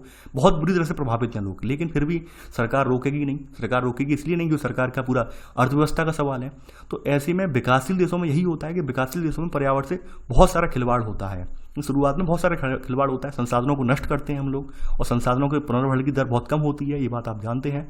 तमाम कंपनियों को हम जो ठेका देते हैं, यानी तमाम टेंडर वगैरह हम उठाते हैं, वो कंपनियां बिल्कुल अंतर्राष्ट्रीय नियमों को ताक पर रख देती हैं, यानी पर्यावरण के नियमों को ताक पर रख देती हैं, अपने मनमानी तरीके से जो है यहाँ पर जो है खनन करती हैं, अनवाने तरीके से यहाँ पे तेल का निष्कर्षण करती हैं। आपके सामने होगा एग्जाम्पल भी आपको दे रहा हूँ मैं, कि तमाम बार क्या होता है, जो तमाम पत्तन वगैरह होते हैं, पत्तनों पर जो तेल के टैंकर होते हैं बड़े बड़े, उनमें ब्लास्ट हो जाता है, तेल के टैंकर बीच से टूट जाते हैं, या फिर रिसाव हो जाता है तेल का। हजारों लीटर तेल जो है समुद्र में जाकर समुद्र के पारिस्थितिकी तंत्र को प्रभावित करता है। कोई कहने वाला नहीं, कोई सुनने वाला नहीं, कोई जवाब देता नहीं है।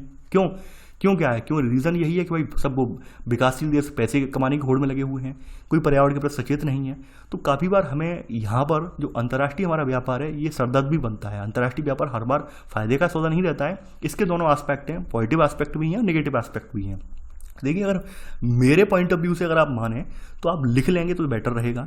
लिखवाने के लिए मैं इसलिए बोल रहा हूँ क्योंकि काफ़ी बार आ जाता है, आपके निबंध लेखन में आ जाता है, मेंस राइटिंग, आंसर राइटिंग में आ जाता है, तो कम से कम आपके पास कुछ टॉपिक्स तो हों जिसके बेसिस पे आप वहाँ पर अपनी व्याख्या दे पाएँ। यहाँ पर मैंने आपको इतना बता दिया, और आपको ये इतने पॉइंट, अगर 10 पॉइंट इनमें निकाल के लिख दोगे, कुछ 5 पॉजिटिव में 5 नेगेटिव में, तो यकीन मानिए आप एक अच्छा खासा निबंध 3000 या 4000 वर्ड का लिख पाओगे वहाँ पर, और आपको पता ही नहीं होगा कि भाई हमें लिखना क्या है। तो यकीन मानिए वहाँ पर फिर आप यही कहोगे, सर आंसर राइटिंग कैसे होती है। तो मेन चीज़ है, मैं बार बार आपसे यही बोलता हूँ, कम से कम प्रॉपर वे में नोट्स बनाएं, और नोट्स बनाना आपके लिए बेहतर रहेगा। तो यहाँ पर आप पहला पॉइंट के रूप में यहाँ पे लिख लेना, यहाँ पर पहले पॉइंट के रूप में लिख लेना कि अंतर्राष्ट्रीय व्यापार लाभदायक होता है यदि है प्रादेशिक विशिष्टीकरण, उत्पादन के उच्च स्तर, उच्च रहन सहन के स्तर, वस्तुओं सेवाओं की विश्वव्यापी उपलब्धता, कीमतों और वेतन का समानीकरण, ज्ञान एवं संस्कृति की प्रस्फुरण को प्रेरित करता है। तो ये क्या है, ये हमारे लिए लाभदायक होगा। ठीक है, अब इसमें आपको लोग 5-6 तरह की चीज़ें देखने को मिलेंगी। एक प्रादेशिक विशिष्टीकरण मिल गया, सेकंड नंबर पे उत्पादन का उच्च स्तर, रहन सहन का उच्च स्तर, थर्ड पॉइंट वस्तु सेवाओं की जो है विश्वव्यापी उपलब्धता। ठीक है, चौथा पॉइंट मिल गया कीमतें और वेतन के बारे में, यानी कि पाँचवा छठवां पॉइंट मिल गया ज्ञान, यानी नॉलेज का आपका इन्वेंसमेंट हो रहा है, संस्कृत के बारे में सीखने को मिल रहा है, यानी कि आपके 7 पॉइंट लगभग आपके एक छोटी सी लाइन से देखने को मिल गए। इन 7 पॉइंटों पे आप लगभग यहाँ पर अपने अपने शब्दों में 300 से 400 वर्ड आप आराम से लिख दोगे। इन 7 पॉइंटों पर बड़े आराम से लिख दोगे आप। ठीक है, अब नेगेटिव एस्पेक्ट इसके दिख रहे हैं कौन कौन से। हानिकारक हो सकता है, यानी कि यह लिख लेना आप, अंतर्राष्ट्रीय व्यापार यह हानिकारक हो सकता है यदि यह अन्य देशों पर निर्भरता, विकास के असमान स्तर, शोषण और युद्ध का कारण बनने वाली प्रतिद्वंदता की ओर उन्मुख है, तो ये हमारे लिए हानिकारक भी हो सकता है। अगला पॉइंट, यह सारे विश्व में पर्यावरण से लेकर लोगों के स्वास्थ्य, कल्याण इत्यादि सभी को प्रभावित भी कर सकता है। आप एग्जाम्पल बता देंगे कि तमाम कंपनियां हैं, तमाम देश हैं जो पर्यावरण के नियमों को या पर्यावरण संरक्षण को बिल्कुल साइड में रख देते हैं, ताक पर रख देते हैं और अपनी ज़रूरतों पर ज़्यादा ध्यान केंद्रित करते हैं। तो क्या होता है, तमाम तरह की जो बीमारियां हैं, तमाम तरह की समस्याएं हैं, पारिस्थितिक संकट उत्पन्न हो जाते हैं। तो ऐसे करके आपने यहाँ पर अंतर्राष्ट्रीय व्यापार से संबंधित मामले देख लिए, पॉजिटिव एस्पेक्ट भी देख लिए और नेगेटिव एस्पेक्ट भी देख लिया आपने, आपके सामने दोनों हैं। आगे बढ़ते हैं यहाँ पर धीरे धीरे करके।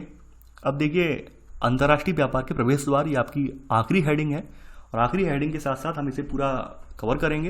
अंतर्राष्ट्रीय व्यापार के प्रवेश द्वार कौन कौन से हैं उनके बारे में जिक्र हो रहा है। वास्तव में अगर देखा जाए तो अंतर्राष्ट्रीय व्यापार के जो प्रवेश द्वार होते हैं वो आपके पत्तन ही होते हैं, यानी पोर्ट्स जो हैं, बंदरगाह जो हैं बड़े बड़े, वही अंतर्राष्ट्रीय व्यापार के जो है आपके प्रवेश द्वार बोले जाते हैं, गेटवे बोले जाते हैं। तो गेटवे इसलिए बोले जाते हैं क्योंकि हमारा जो भारी भरकम स्थूल सामान है वो इन्हीं के जरिए पहुँचाया जाता है। ज़्यादातर व्यापार का जो मोस्टली जो व्यापार हो रहा है वो इन्हीं पत्तनों के जरिए होता है। हमारा व्यापार, किसी भी देश का व्यापार मोस्टली पत्तनों के जरिए होता है, समुद्री व्यापार के जरिए होता है, इसलिए इन्हें जो है अंतर्राष्ट्रीय व्यापार का प्रवेश द्वार कहा जाता है। तो आप यहाँ पर पहला पॉइंट लिखेंगे, पत्तनों के द्वारा जहाजी माल तथा यात्री विश्व के एक भाग से दूसरे भाग को जाते हैं। दूसरी बात यह है, पत्तन जहाज के लिए गोदी, लादने, लोडिंग, अनलोडिंग और भंडारण हेतु सुविधाएं प्रदान करती हैं। गोदी का मतलब क्या है, इसका मतलब होता है डॉकिंग। डॉकिंग का मतलब क्या है कि कोई जहाज है, कोई भरा हुआ जहाज है, माल से भरा हुआ जहाज है, खाली जहाज है, वो आके खड़ा हो गया वहाँ पर आपके बंदरगाह पे। ठीक है, तो वहाँ पे विश्राम कर लिया उसने, कुछ देर के लिए वहाँ पे रुका रहा वहाँ पे, तो इसे डॉकिंग बोलेंगे। यानी कुछ देर के लिए वो जहाँ पर होल्ड अपने आप को थोड़ा विश्राम कर रहा है, अपने आप को थोड़ा स्टे कर रहा है वहाँ पर, इसे डॉकिंग बोलते हैं, इसे गोदी। ठीक है, कहते नहीं कि किसी बच्चों को, रोते हुए बच्चों को गोदी ले लिया हमने, बच्चा शांत हो गया वो। ठीक है, तो वो वही है कि थोड़ी देर के लिए विश्राम के लिए खड़ा कर देते हैं जहाज हम। यानी हम कहीं से सामान लेकर आए, कोई लंबा में यात्रा करनी, किसी पोर्ट पर जाके हमने अपना जहाज जो स्टे कर लिया वहाँ पर, वो डॉकिंग कहलाता है। ठीक है, यानी कुछ हमारा कोई कागजी काम था, कागजी काम के लिए हमने कोई बंदरगाह पे अपना जहाज रोक लिया, वो डॉकिंग कहलाता है। तो आपने ये पहले का सब पॉइंट नोट कर लिया होगा। आगे बढ़ते हैं। अब देखिए, एक पत्तन यानी आपका जो पत्तन है, इसके महत्व को कैसे मापा जाता है। इसके महत्व को जो नौभार है वहाँ पर, नौभार के आकार और निपटान किए गए जहाज़ों की संख्या के द्वारा निश्चित किया जाता है। यानी नौभार कितनी वहाँ पर, कितने जहाज वहाँ पर आके रुक सकते हैं पैरेलल टाइम में, और जो जहाज वहाँ पर आ रहे हैं उनका ट्रैफिक कैसे हैंडल होता है, इस बात से एक पत्तन का महत्व यहाँ पर जो है बताया जाता है। ठीक है, इसके अलावा पत्तन के द्वारा जो निपटाया गया नौभार है और उसके पृष्ठ पर देश के विकास के स्तर का सूचक माना जाता है। यानी कि कोई पोर्ट जितनी जल्दी जो आपके जहाज वगैरह हैं उनका निपटान करता है, उनके अपने नौभार को निपटाता है, वो उतनी जल्दी जो आगे यानी कि टॉप पर माना जाता है, यानी उतना ही अच्छा माना जाता है, बेहतर माना जाता है। तो आप पहला सेकंड पॉइंट और सेकंड का सब पॉइंट यहाँ लिख लेना आप। ठीक है, अब देखिए यहाँ पर पत्तनों के प्रकार बताए गए हैं। जैसे बताया गया भाई, सैन फ्रांसिस्को विश्व का सबसे बड़ा स्थल रुद्र पत्तन है ये। ठीक है, तो ये नोट में लिख लेना आप, अभी मत लिख लेना। यहाँ पर आप हेडिंग डाल लेना पत्तन के प्रकार। अब पत्तन के प्रकार में भी यहाँ पर पहली सब हेडिंग आपकी जो पड़ेगी यहाँ पर, ये पड़ेगी, यानी ए सब हेडिंग बना लो इसे। ये पड़ेगी यहाँ पर निपटाए गए नौभार के अनुसार। जो नौभार होता है यानी आपके जो बड़े बड़े जहाज आते हैं, उनके जो उनमें सामान आ रहा है, उनके अकॉर्डिंग पत्तनों के कितने प्रकार हैं, नौभार के अकॉर्डिंग। ठीक है, अब देखिए इसमें सब पॉइंट है, एक ही सब पॉइंट, औद्योगिक पत्तन। औद्योगिक पत्तन का अभिप्राय यहाँ पर यही है कि ऐसे पत्तन जहाँ पर केवल इंडस्ट्री का सामान आता है, इंडस्ट्री लेवल का सामान आता है। ये थोक नौभार के लिए जैसे अनाज आ रहा है, चीनी, अयस्क, तेल, रसायन, वो आपके औद्योगिक पत्तन है, इंडस्ट्री वाले पत्तन बोले जाते हैं। वाणिज्यिक पत्तन या कॉमर्शियल पत्तन वैसे पत्तन होते हैं जहाँ पर आपका विनिर्मित उत्पाद हैं, वो भी आए, पुनर्प्राप्त उत्पादों का निपटान भी हो, इसके अलावा वहाँ पर यात्री सुविधाएं भी हो, यात्री यातायात का भी प्रबंध हो, तो वाणिज्यिक यानी कॉमर्शियल पोर्ट्स में आते हैं। ठीक है, ये पत्तन उत्पादों और ये निपटान करते हैं, और ये पत्तन यात्री यातायात का भी प्रबंध करते हैं। अब इसके अलावा तीसरे नंबर के पत्तन जो है वो विस्तृत पत्तन है। विस्तृत में क्या है कि ऊपर वाले पत्तनों यानी पहले दूसरे पत्तन दोनों की विशेषताएं होती हैं। यानी ये बताया गया ये पत्तन बड़े परिमाण में सामान्य नौभार का थोक में प्रबंध करते हैं, यानी कि बड़े परिमाण वाला लार्ज वॉल्यूम वाला जो नौभार होता है उसको भी देखते हैं, और सामान्य नौभार इनका भी प्रबंध करते हैं। और दुनिया के लगभग सभी पत्तन जो हैं वो लगभग आपके जो हैं इसी तरह के विस्तृत पत्तन हैं। दोनों तरह की सुविधाएं हैं, यानी वाणिज्यिक भी हैं, इंडस्ट्रियल के हिसाब से भी बनाए गए हैं, यानी दोनों तरह की सुविधाएं हैं मोस्टली। तो ऐसे करके ये आपके नौभार के अकॉर्डिंग तो 3 प्रकार के पत्तन हैं। अब अगली हेडिंग है यहाँ पर आपकी बी सब हेडिंग है कि भाई अवस्थिति के आधार पर, यानी कैसे कैसे सिचुएटेड है, कहाँ कहाँ पर है अवस्थित हैं, उसके आधार पर, इस आधार पर ये पत्तन जो होते हैं ये आपके 2 प्रकार के होते हैं, अंतर्देशीय पत्तन और बाह्यदेशीय पत्तन। अंतर्देशीय पत्तन का अभिप्राय ये है कि भाई ये पत्तन समुद्र के किनारे पर ना स्थित होकर समुद्र से किसी नदी के द्वारा, मान लीजिए समुद्र है और समुद्र से एक नदी यहाँ पे जा रही है और नदी के मुहाने पर यहाँ पर स्थित है, यहाँ पे पत्तन स्थित है, यानी यहाँ पर समुद्र में के किनारे स्थित ना होकर यहाँ पर स्थित है, तो ये अंतर्देशीय बोला जाएगा। यानी ये पत्तन समुद्री तट से दूर अवस्थित होते हैं, ये समुद्र से एक नदी अथवा नहर के द्वारा जुड़े होते हैं। ठीक है, जैसे मैनचेस्टर एक नहर से जुड़ा है, मैनचेस्टर पत्तन। मेम्फिस मिसिसिपी नदी पर स्थित है पत्तन है, मेम्फिस जो है पत्तन है। राइन के बहुत सारे पत्तन है, ऐसे ही पत्तन है आपके अंतर्देशीय पत्तन, जैसे मैनहीम है, ड्यूसबर्ग है। भारत में कोलकाता का हुगली नदी पर अपना पत्तन जो है, नहीं कोलकाता जो पत्तन है वो हुगली नदी पर स्थित है। तो ये कुछ आपके अंतर्देशीय पत्तन हैं। ठीक है, अगले पत्तन जो है आपके बाह्य पत्तन। बाह्य पत्तन ऐसे पत्तन होते हैं जो मुख्य पत्तन से दूर स्थित होते हैं। मान लेते हैं कोई पत्तन आपका यहाँ पर स्थित है, ठीक है, अब यहाँ पर जो पत्तन है उसके पास इतना ज़्यादा स्पेस नहीं है या इतना ज़्यादा वहाँ पर जल नहीं है कि भाई बहुत बड़े जहाज यहाँ पर आगे स्टे कर पाएँ। तो हमने क्या किया, थोड़ी इससे दूरी पर जाकर एक छोटा सा अपना एक अलग पत्तन बना दिया जहाँ पर हमारे बड़े बड़े जहाज हैं वो यहाँ पर ठहर जाएँ और बाद में यहाँ पे सामान यहाँ से हम यहाँ पर ले आएँ।